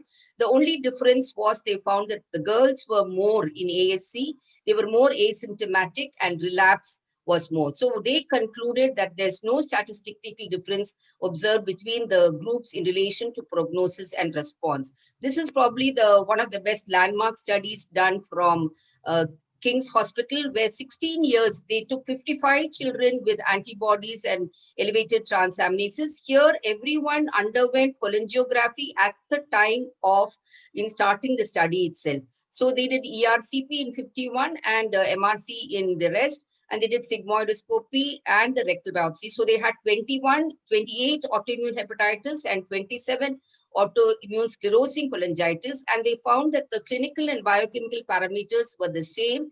89% responded to immunosuppressive, which seems to be very good. All were alive at the end of a mean period of 7 years. Even those who underwent, 4 underwent transplant. The only difference they showed was that AIH had more coagulopathy, hypoalbuminemia, and biliary changes were seen in both the groups, though it was less in the autoimmune hepatitis. Follow-up on these children, even of liver biopsy, they found that the reduced inflammatory activity with immunosuppressive and no progression to cirrhosis was the same. Only cholangiogram, they found that the ASC, a few of them progressed, whereas the number progressed to sclerosing cholangitis, 1 sclerosing cholangitis 8 years later in the AIH group. So they said that it is similar, prevalent in both ASC and AIH are prevalent, and you have to distinguish them, you have to do cholangiography. And this is probably the recent paper where another one is a co-author, and here also again, they are stressing the importance of the social outcome. Here it was a single center, a single protocol. At the beginning itself, from the year 2000 to 2004, all those cases who had antibodies, who had their cholangiography, even here they have done ERCP in 72 cases. They had AIH 54, and the remaining were, of the remaining 83, they had 29 were ASC. And they found that the response to treatment was excellent, 95% achieving normal transaminases, and the median follow-up of 14 years, 99% alive, same in both the groups. And the social outcome was excellent, both in education and in employment, in 93%. So a very good study, and they have followed them up, and the AIH3 developed cholangiopathy, and they have able to say that the transplant-free survival rates were 95%, 88%, and 83% for the 5-year, 10-year, and 15 years. So they were able to say that a good protocol, a good management is good for both the groups, but despite the good response, ASC probably has a worse prognosis than AIH. That was the only thing, because that one death was in ASC. So we all know in the management, recurrence can come after transplant, and on MRC, if you see a stricture, you have to dilate. And UTCA, we have read the adult papers where they said high UTCA should not be given, so restricted to 15 to 20 milligram per kilogram. So there are some pitfalls in diagnosis. The pathological features, we all know in AIH, we talk about certain interface hepatitis, we talk about the enteropolysis, we talk about the hyaline droplets recently, which relate to IgG. In ASC, you may see these features, but most important is the bile duct transformation and the inflammation. The onion skinning, which is often reported and we talk about it, is often not seen in children, but it's seen as the age advances. What about MRC? All the Western studies, after all these landmark papers, they have felt that MRC should be performed at the diagnosis itself. Otherwise, you cannot make a diagnosis of ASC, and it should be re-performed if there is no improvement to find out if there are strictures. And the sensitivity and the specificity may range from 81 to 89%, and specificity may even be 100%, though early changes may be there. So pathology and MRC, but this is a good paper from India where we have Ujjal also here and Anshu, and they looked at 38 children. It's a prospective study with autoimmune hepatitis. They did not do cholangiography at that time, and majority were type 1 with 58% girls. MRC at the time of diagnosis was done only in 29%, and MRC later, as median 2.5 years, they did if they had a high GTP, 71%. And what they found was they had a control of a non-polystatic, non-autoimmune 19 cases. And when they did MRC in both these groups, they found that in the control group also the MRC showed changes, but definitive SC changes were not there. Whereas in this group of AIH, it showed that 37% had changes, but only 10.5% had changes of sclerosing cholangitis. So they concluded that of 38 autoimmune hepatitis, only 4 have autoimmune sclerosing cholangitis, 10.5%. So they came with that you would suggest MRC only in a select group of children and not all AIH, and it is prevalence of ASC. So this may differ, but I think with MRCP, I feel it would be good if we do it even at the time of starting, because there's not going to be any radiation or any other effect. What about the scoring criteria? This is the latest scoring. We all have read about this in the JPGN. And here you have so many antibodies being included. The first 5 are all antibodies. And we know the scoring, if it is more than 8, you call it definite ASC or AIH, and 7 probable, or thing, depending on the columns which we use. So this scoring alone uses cholangiography. But what is the thing done here? We have found that Dr. Vikrant and their team, they have looked into all the 3 scorings, the 1999 scoring, the 2008 simplified scoring, which we all use, and the recent Espagan scoring. And they said that the predictive value of the 3 scores are the same, and you can use any score. But the study recently, which I had reported with Anil Dhawan as the co-author, they found that if you use the simplified 2008 scoring, 48% of ASC did not reach threshold for diagnosis. That seems quite high, and 26% of AIH. And they have stressed that all patients met diagnostic criteria only when Espagan 2017 scoring was used. So I think we have to think about this again. The recommended therapy, you all know, for ASC, you start with prednisolone plus or minus azathioprine, slowly escalate if they do not respond to MMF. You can just go to cyclosporin, you can go to TAC, you can go to rituximab, you can go to infliximab, and then if they don't respond, you go to liver transplant. If they respond, you see that they have a sustained remission. What is sustained remission? Normal transaminases, low IgG, antibodies becoming negative, low antibody or no inflammation biopsy. Then you continue at least for a minimal period of 3 years or even longer, and then attempt withdrawal. So the final one is the secondary sclerosing cholangitis. Here was a child which I had seen in 2002. Dr. Naresh will know that because they did the transplant last year. This child came with the swelling in the scalp, lymphadenopathy, hypersplenomegaly, and had liver and spleen even at the time of diagnosis. It completed its treatment for LCH in 1 year. 2005, when we saw that GTP was high, alkaline phosphatase was very high, knew that the child was going in for some form of biliary cirrhosis. The way it was going, the spleen started increasing and the platelet counts decreased, hypersplenism started.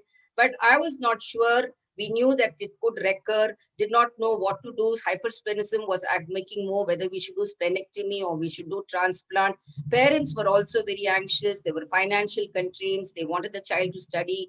The child did have a bleed in 2013, EBL done, and then the child finished, nearly completed studies when finally the parents agreed. The government also came forward, and with the help of Dr. Rela and his team, the child underwent a transplant last year. So LCH, sclerosing cholangitis in LCH is reported, and it is more up to 15 to 20% if it is a multi-system LCH. And if secondary cholangitis develops in LCH, the morbidity and mortality is very high.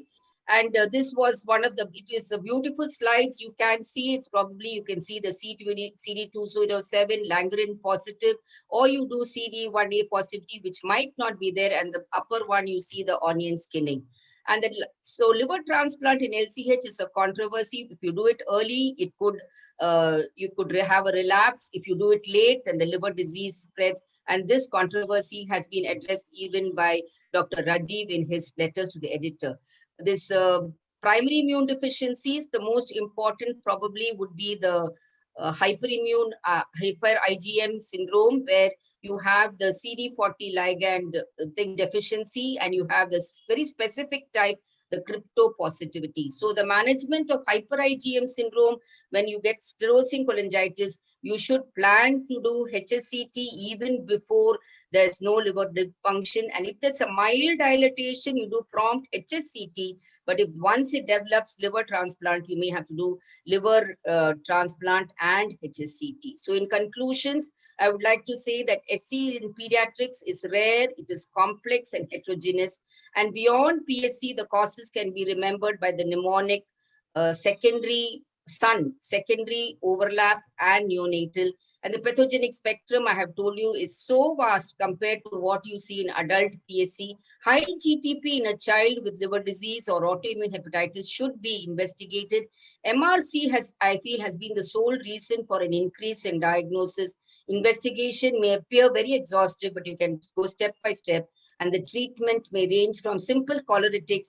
It may work for immunosuppressives. It may be a HSCT, or it could be a liver transplant. And thank you.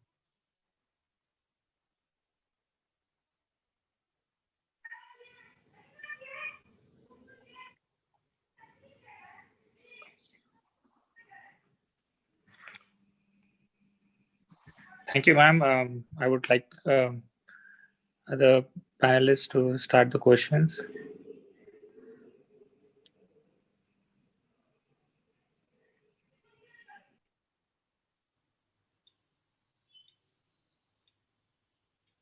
Dr. Malti, can I ask a question? Yeah. So clinically, when do you think of LSC as a diagnosis? LCH? LCH, they will present anytime, even in infancy.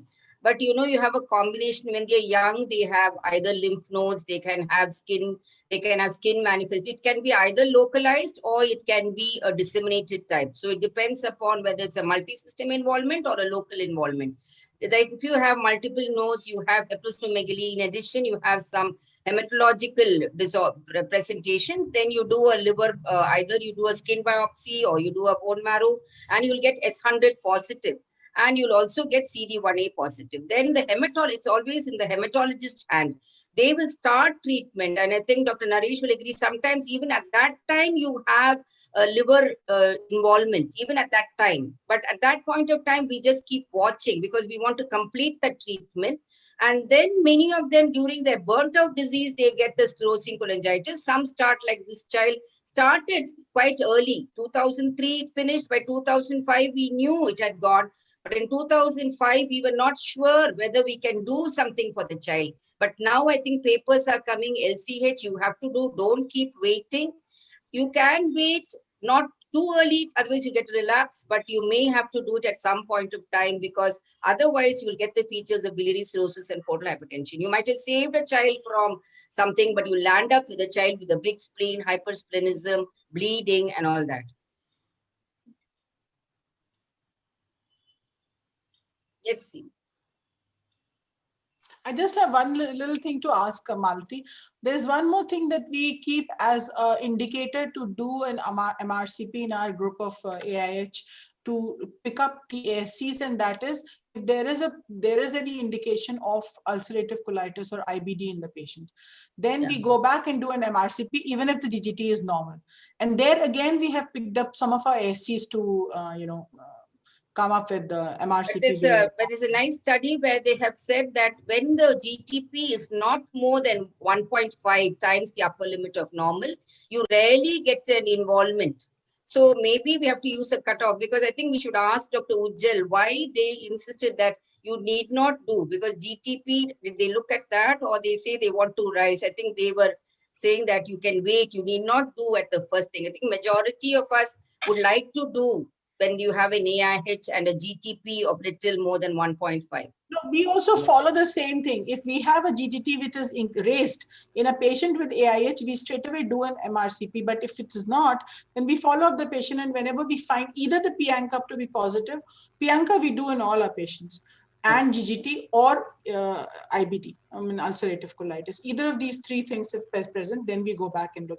And we haven't been very lucky.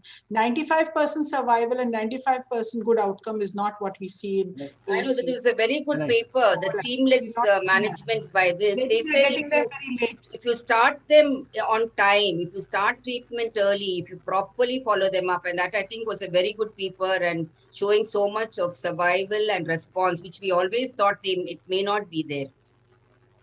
Can I make one comment? Yes.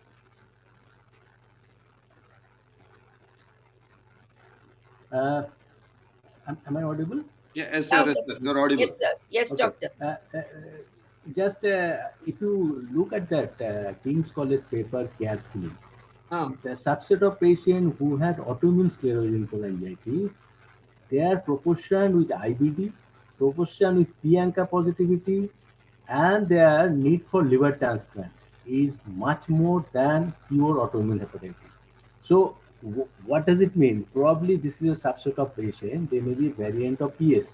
Now, in our study, what we have done MRCP irrespective of their gamma GT, irrespective of the liver biopsy, and because the number is small, we didn't get any significant difference of gamma GT or alpha between the two groups.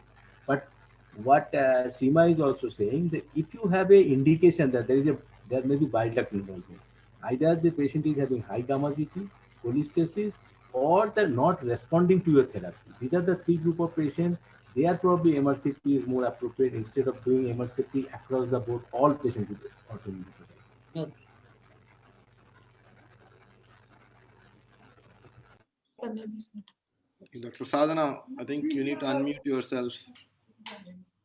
I guess I was just saying that I would like to echo what Ujjal has said. After doing a lot of initial enthusiasm with MRCPs in all the patients, what we have realized is that there's simple things. A patient who is not responding to the AIH therapy the way you would expect them to respond, that becomes the most important parameter. And a much simpler thing that to do is actually a fecal calprotectin upfront. We have picked up a few cases in which right at the beginning the calprotectin was high. We found right-sided colitis, and these are again presumably, I think I agree with Ujjal that instead of ASC, they're actually PSC. They do much poorly. And another phenomena, if I think all of us go back retrospectively into our patients, we will see is that some of these patients who have had MRCPs which are normal earlier, they turn up later, 4-5 years down the line with abnormal MRCPs. So I would tend to agree that these are probably all going to end up as PSC, which is much worse to treat, much harder to treat than the AIH or even the ASC, which is described, which falls in between PSC and AIH. Sorry, I think we have only 15 minutes left. Shall we move on to the next speaker, please? Please, Naresh.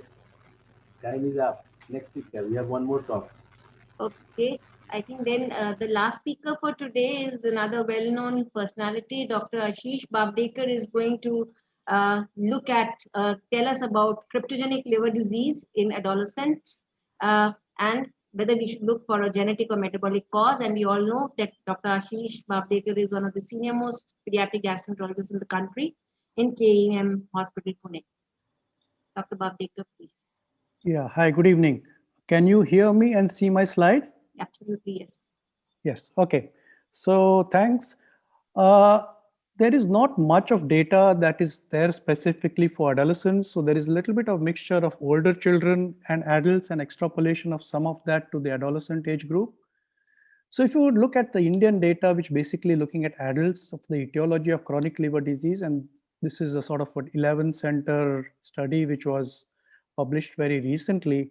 But what you can see down there is almost 15.5% of their overall large series of 13,000 adults is basically showing some others. And if you were to tease out what these others are, you would find out that almost 1,500 out of the 2,000 have been labeled as either unexplained cholestatic liver disease, unexplained hepatosplenomegaly, or unexplained liver function abnormality. So there's a large component there going on of something that we do not know. Coming to the children, and especially the older children that we see, whenever we see an older child with, say, a chronic liver disease, these are the sort of things that come to our mind initially, and we would sort of investigate accordingly. And maybe as a second level of investigations, or depending on the clinical situation that the child comes to us, these would be the group of investigations that we would do, or this would be the diagnosis that we would think of. Now here again, as you can see, Wilson's, Niemann-Pick, Gaucher's are genetic diseases, but they are something that we all pick up and investigate for without having a problem in terms of the diagnosis. The issue comes is when you are not able to make a diagnosis. What do we do after you looked at these particular things? So let us see a couple of examples which are there, which would tell us that, okay, these are the possibilities. I think this is a slide most people would know. And this is basically talking about the three common types of PFIC, but more important is the genes that are responsible for the PFIC 1, 2, and 3, which is shown here on this particular slide.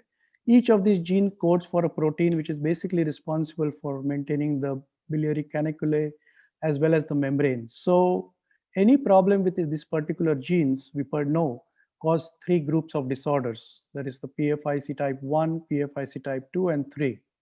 Now 1 and 2 do not present in older children or primarily in adolescents.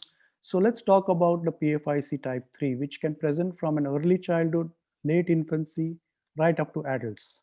And this is something that we don't always investigate for or necessarily look for in an older child coming to us.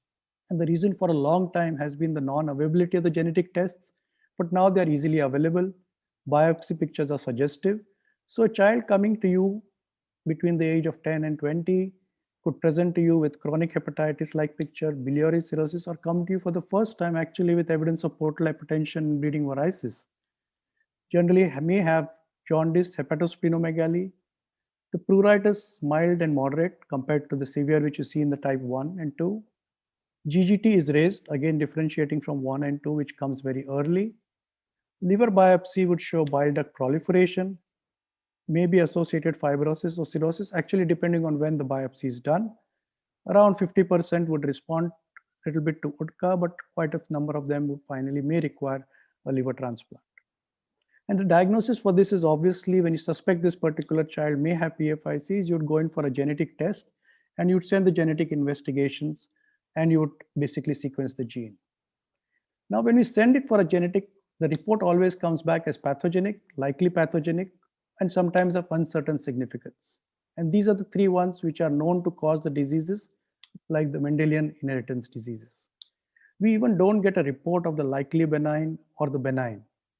But these likely benign and benign genetic variants are also important because though by themselves they may not cause a disease, but they predispose or may predispose the child to develop chronic liver disease or liver problems in adolescent or in early adulthood. So let me talk about what is known about this. Just last month, a very good review article by Richard Thompson and colleagues from King's College came out, which basically looked at a review of literature for this in adults. Now, what this shows here is, look at the chronic liver diseases. So there are case studies which have looked at idiopathic biliary cirrhosis. There are case studies which have sequenced adults with unexplained cholestatic disorders. And to the surprise, or they found that a significant amount of them were actually heterozygous for one of these genetic variants. And the commonest one here is ABCB4. In fact, one study showed that 35% of all cholestatic disorders in adults which did not have an underlying diagnosis were heterozygous for this. Same for drug-induced liver disease. There are groups of young adults as well as slightly young children which have been associated with ABCB4 as well as primarily with ABCB11 gene variant. And this could be genetic, this could be heterozygous, or this could even be a homozygous or a compound heterozygous. And this is primarily for those children or adults who have received drugs which are lower the BSEP. For example, like coamoxiclav, piperacillin tazobactam, these are the drugs that may lower them. Cholestasis of pregnancy, LPAC, these sort of disorders which we never even thought would be associated with the genetic variants which we normally see in very young infants or young children have been shown to be associated with these particular things. So how does that happen? How do the diseases which we never thought would be related to this happen? And the postulated mechanism is, for example, for the BACP. So what this slide shows is if you look at the BACP protein amount here, now if the amount is very severely different, like if you have an allele which has got significant loss of function, you would find that there is hardly any amount of USAP protein there.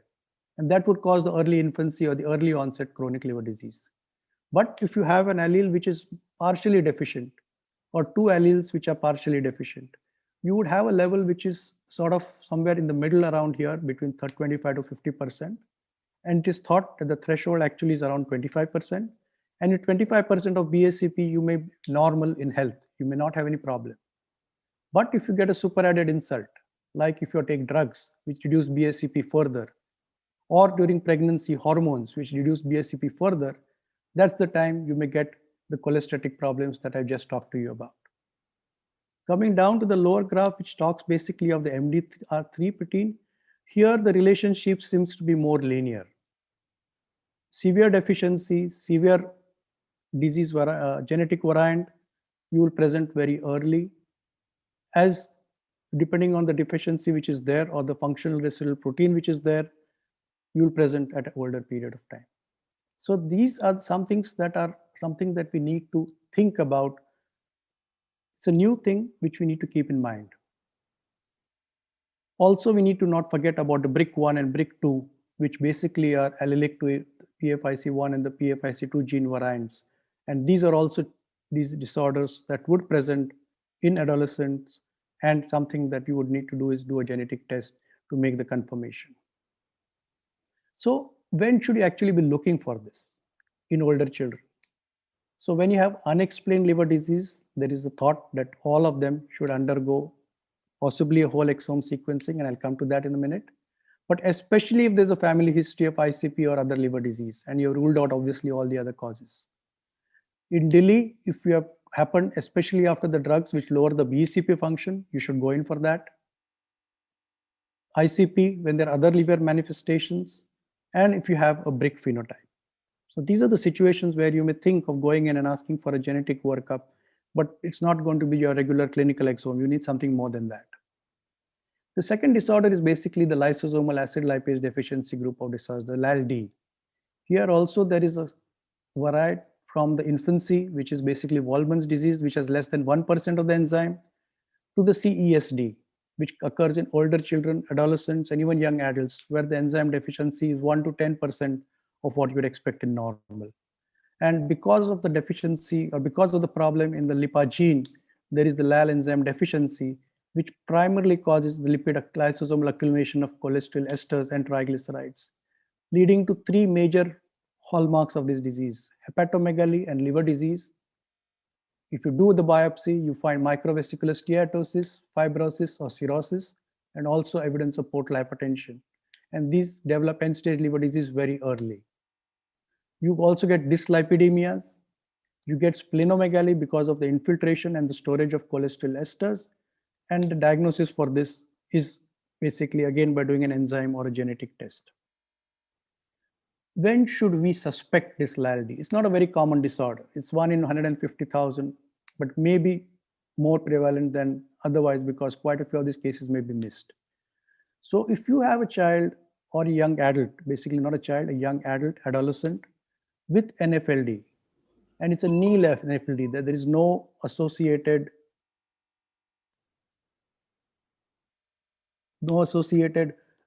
obesity, has dyslipidemia, which is out of proportion to the other parameters, has hepatomegaly, but no hypertension, normal sugar and insulin, is one sort of group that you should think about.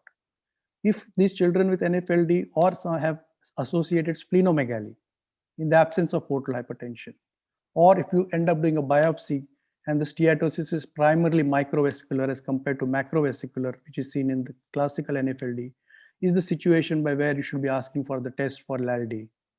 And any cryptogenic cirrhosis of uncertain etiology, having end-stage disease at a very early age, most of them develop end-stage disease by around 35, but present even earlier, and with associated dyslipidemia may be the way to go further. So is there really a clinical utility in looking at a genomic analysis? A quick study which looked at 19 Again, young adults with different diagnosis or different etiologies or different presentations for which there was no specific diagnosis. They did a whole exome sequencing on these 19, and this is the group from Yale and Michigan.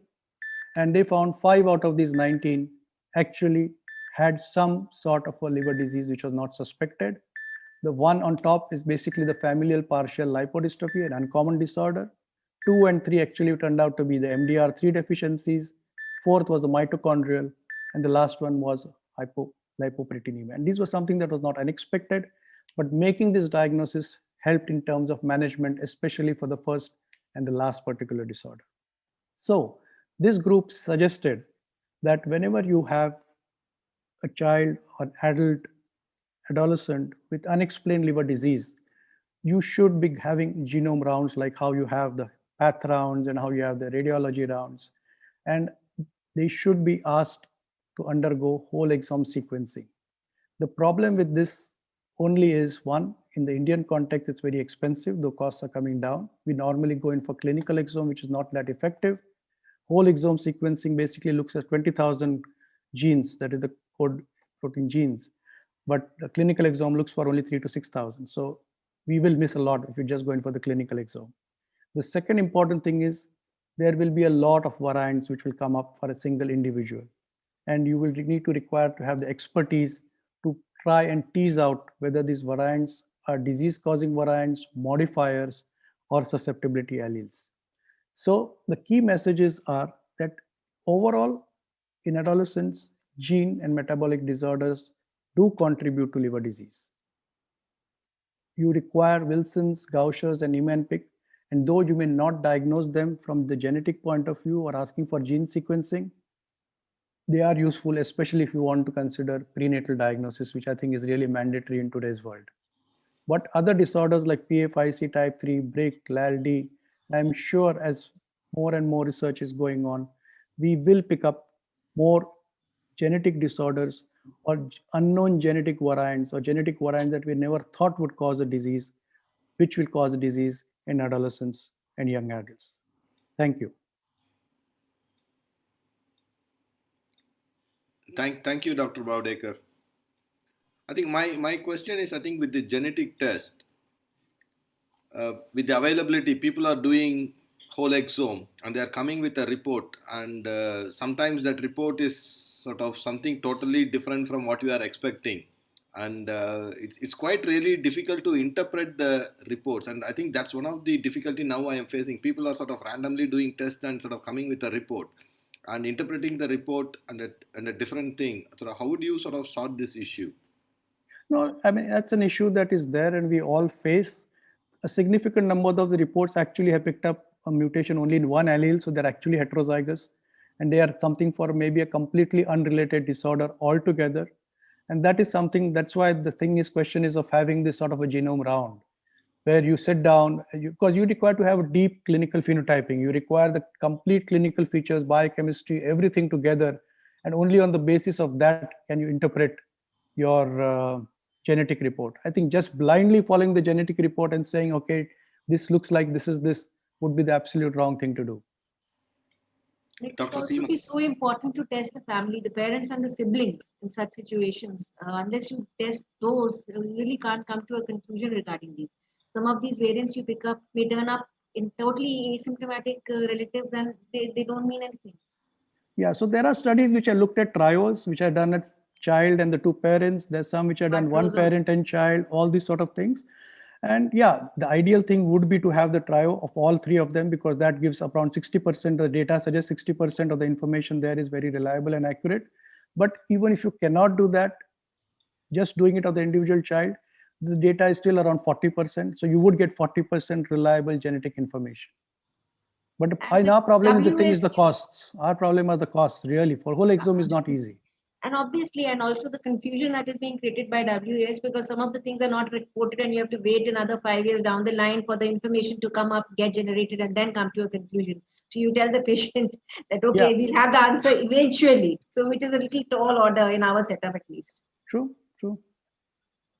Okay, Ashish, wonderful presentation, and it's so close to me right now because we being in an adult center, which is right and left, seeing those lean NASH and calling them lean NASH right under my nose when we know that they need to be looked up for CSD.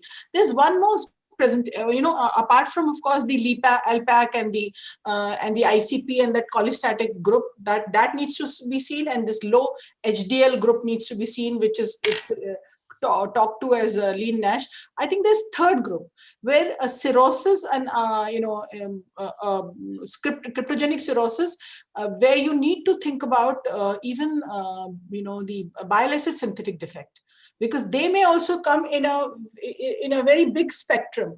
And so that is another thing that we need to keep looking. And there is one study where reported in hepatology where they have looked up adults and adult siblings where they have found the bile acid synthetic defect. So this is a third thing that we should look at and there are a couple of others, but I thought in just the short time, just present the key ones. No, I agree with you that these are the more important. But I take your point, yeah. And the PFIC3s in the adults, patients coming with undefined cholestatic disorders, I think looking for PFIC3 and other genetic cholestatic should be. That he mentioned, and I think PFIC3 is very important. I saw a whole family of old Sadarjis coming to Dr. Sareen, and they were all PFIC3. Yeah. They were just family of Sadarjis. I mean, they all had to be. This is missed in the adult group. They would not look for it. So this should be highlighted. Many of the adults with unknown cirrhosis, I think if you stain for MDR3, I think they are actually MDR3 which are missed down in the younger age groups. Yeah. Sure. Can we go on to some other questions, which were is Dr. Nirav there, Dr. Neelam, they all wanted to ask questions. So if we have some time, I think we could. Yeah, we have 5 minutes more. Yeah. Dr. Neelam, is she around? She wanted to. I just wanted to know that in a situation like India, I mean, Anil is gone. How do you, it is not possible in children to do liver biopsy. So whatever we've learned from a previous decade, what is the way forward, now that we are realizing that obesity is 20% in India or in children, and 60% of them they think is fatty liver based on the ultrasound, and they are saying that ultrasound is picking up late. So are we trying to say that it's more than that? But irrespective, it is not possible that liver enzymes will be high. So I was disagreeing with that because I thought liver enzymes being has is more in terms of inflammation, which is even higher than the first stage of fatty liver disease. So that was my take, that how can enzymes be taken? The enzymes are taken basically for NASH, I thought, but I'm open to comments on this. Neelam, what matters is, I think, how robust your workup is and what is your index of suspicion. And as I think Dhawan also pointed out, the younger the child, the more extensive the workup for various etiologies of NAFL that is required. Yeah, that all everybody knows after 30 years of practice, all that we know. So what I'm saying is that if, like Ujjwal was trying to say, or like, how are we going to diagnose NAFLD in a country? If suppose you and me decide to do a study, are we going to base a study and call the fatty liver disease only in the people who have abnormal enzymes? Or what are we going to take? If we are not going to take, we can't do biopsies in all. Nobody will agree. So when I spoke to Kohli, who's in one part of America, he thought that fibroscan was better. Speaking to Anil Dhawan in UK, they feel ultrasound and biopsy. But so what should we all do together to diagnose it and to know what is the status in India? Like my... It is all going to be a matter of economics also. I mean, why talk of fibroscan? Then you can also talk of MR elastography. You can talk of proton density, fat fraction estimation by the MRI. Why we can also talk of that. I think when we are basically it is whether you've got an obese child. If you've got an obese child, then you put them on lifestyle modification. And if the enzymes are high, then you investigate earlier with a biopsy if they don't resolve with lifestyle. I'm not asking for individual treatment. I'm asking for diagnosis. I think we should keep transaminases. Only thing is the transaminases level they have suggested is much lower. They have said 22 for girls and 26 for boys. And they said anything more than twice upper limit of normal, then you do the ultrasound. So you have to do both. But you can't take ultrasound as the screening, but take transaminases as the screening. Whenever you find an obese or an overweight child, do transaminases and also ultrasound. So you when we are choose seeing the. But what I prevalence, think Malati, when we Yeah. see prevalence, we cannot see prevalence in obese. In fact, that's a bias. We are saying to study prevalence, I have to take school children. So whether they're obese or not, I have to just No, take if them. So how better do to we take screen this and group because NAFLD is higher in overweight and obese children. So you take those children and then your sensitivity and specificity becomes higher when you use a cutoff of, if you use 80 as a cutoff, then your specificity goes up to 71%. But if you use 50 for boys and 44 for girls, your specific sensitivity goes up to 88%. So that I think is recommended for all over. So you choose the overweight and obese children first, even if you want to do a study. Are you saying anything above 1.5 times of the upper limit of normal? Study prevalence, I cannot do in this survey. More than 2, because the study, safety study, as well as the one given by your NASPGAN, they also recommend the same. I think we should have a uniform all over the world. We should have choose overweight, choose obese, do their transaminases and the ultrasound. Then you will get the thing. Neelam, I will ask Dr. John Mathai to have a consensus on this. Exactly. See, yeah. But I think we need to move on. On this fatty liver. I think we Let us have some other questions also. I had a comment for Dr. Shanmugam. I mean, like his talk on biliary atresia. Yeah. I mean, I know there was a lot of question answers going on, but I think it's a surgeon's perspective also. If we look at the biliary atresia children which we come across, whether they are post Kasai or they are straightforward, till about 6 to 8 months of age, you will hardly find a child who's decompensated in the form of poor synthetic function. They will be having cholestatic jaundice, but a deranged albumin or a deranged INR or Neerav, I think I would disagree here. It's rare till 6 or 8 months of age. I mean, Neerav, I think we've been studying our if you children. clearly look into these children, and if you don't do a Kasai, they won't decompensate until 8 months. If they have had a Kasai, they would decompensate even at 5 months. I'm not saying about Kasai and non-Kasai, but if we look at these children who come to us, so the synthetic dysfunction is not there in the till about so the decision to be based for Kasai, whether synthetic function is poor or not, is hardly relevant at the age group of 2 months of age, at 1 month of age, at 3 months of age. Neerav, I think you are seeing a sort of slightly a different age group, because practically we are seeing sort of a different age group when this sort of 120 days come to picture. What is Neerav's question? I have not understood. He's saying at 4 months, he can't have synthetic dysfunction in biliary atresia. Very rare to have a synthetic dysfunction at 4 months. You don't have them. No. The albumin won't be going down. The INR won't be going up. But you will have ascites. You will have based on ascites. synthetic dysfunction to do a Kasai or not. No, you will have ascites. Neerav. 4 months, you will have ascites. On ultrasound, you can see ascites. Again, very rare. Again, very rare. Very rare. I think beyond 6 months, I mean, we still 6 months, we don't find any synthetic defect. And one thing I will tell you about, we have done quite a few transplants for biliary atresia in adolescents.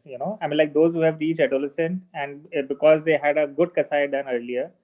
So post-transplant, I'm telling you about the post-transplant outcome in these patients. Though they have a very good liver functions, their hypersplenism does not resolve.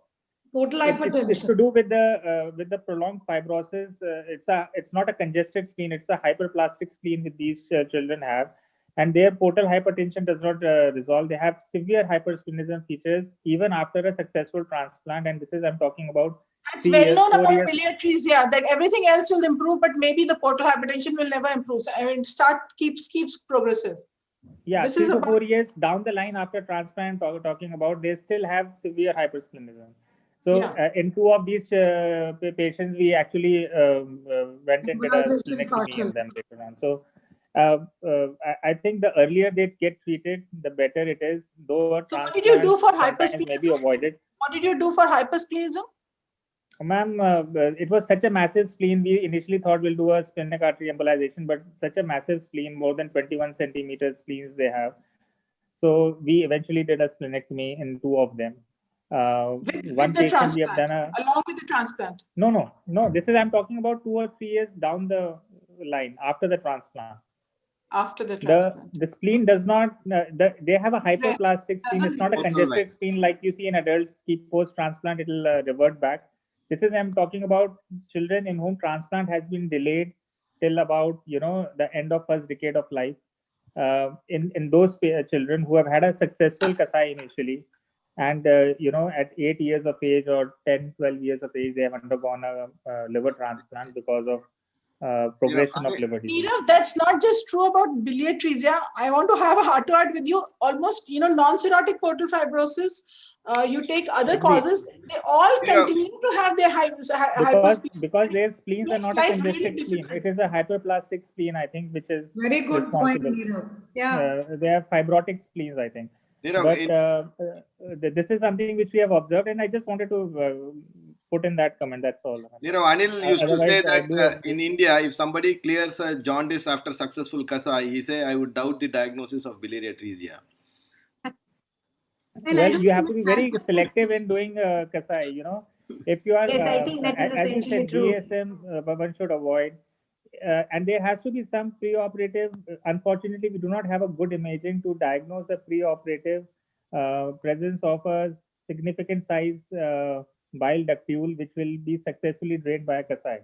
So many unnecessary Kasais can be avoided, and we are in fact starting a study on using indocyanine green in these children, that we inject them indocyanine green, and unfortunately it will be a laparoscopic diagnosis, that we do a laparoscopy and see if the gallbladder is becoming showing the contrast. Okay, they may have a successful Kasai, and compared to patients in whom nothing is happening, just a diagnostic laparoscopy and you close. But one has to have a better imaging in these children to be. Are you talking of a percutaneous cholangiogram? You're talking of a percutaneous cholangiogram? Ma'am, indocyanine green injection. That is, one will give about 4 hours before the surgery, and so it gets concentrated in the bile ducts and it starts secreting. So if it is getting secreted enough to reach the gallbladder or the common hepatic duct, that means there are enough ductules which probably a Kasai may help. This is all the study which we are starting. It is still in the phase, and let us see how the results come eventually. But if the on the with the special camera, when we look at it, if the contrast, if the ICG is not coming into the bile ducts, then the Kasai won't help in these children, and one can avoid an unnecessary Kasai and maybe do a elective transplant without dissecting in the porta hepatis, which is what makes the surgery so difficult. Is this the Japanese theory? No, ma'am. We're just starting a study. A lot of studies on ICG has been done in adults in Japan, and we thought of starting it in children, where for biliary atresia when they are coming in for Kasai. I think definitely we should have a surrogate marker on which, I think if we able to segregate the cohort which will have successful, I think that would be the right question rather than trying to see retrospectively whether it's primary absolutely. Because we are never going to find the answer, because it will be always skewed because of the well population. Poor imaging, the imaging is still not in our radar. I think they will just go away. Yeah. Yes, we have to close now. Kaushal Madan has posted in the chat box to finish. Yeah. I think Sir can finish it. Give a final talk and finish us. Bye. Bye. Thank you. Should we close the session? Yes, sir. Okay. We need to thank the organizer, especially Kaushal Madan, for giving us this 90 plus extra 45 minutes. We are supposed to finish at 8:30. We have been given time till 9:15, and the INASL for giving us this opportunity, and Dr. Naresh and me are grateful to our all 6 speakers, Anil Dhawan, Sima Alam, Neelam Mohan, Naresh himself, Malathi and Ashish, and our chairperson Anupam could not make it. Is Anuel, Anshu, Ava, Neerav, and Sadhna Lal. So big thanks to all our speakers, all our chairperson, and thanks to all the participants. Thank you all. Thank you. Thank you. Thank you all. Thank you. Thank you. Thank you. Thank you. Bye. Let me also speak for a minute. You're all coming for dinner. Let me also speak for a minute. So I must thank Dr. Naresh and Dr. Ujjwal for making such a wonderful program, inviting all the speakers and a chairperson, and leading the discussion. And I must tell you, there were 115 people who had logged in specifically for this hall and this session. So congratulations to you for making it such a wonderful program. And I want also the delegates to know that the certificate of participation would be available tomorrow after 6 p.m. once they enter the exhibition hall through the platform from which they had entered this hall. So thank you very much. Thank you all the chairpersons, speakers, as well as the host directors for this very informative session. Thank you. Thank you. Thank you very much. Join us for dinner at Naresh's house. Naresh ran away. Thank you, Dr. Kaushal. Thank you so much. Thank you, everyone. Thanks, Neerav. Sir, we are logging off from this. No. Thank you. Yeah, fine. Thank you, sir. Thank you. Thanks, Dr. Podar. Thank you. Thank you. Thank you so much.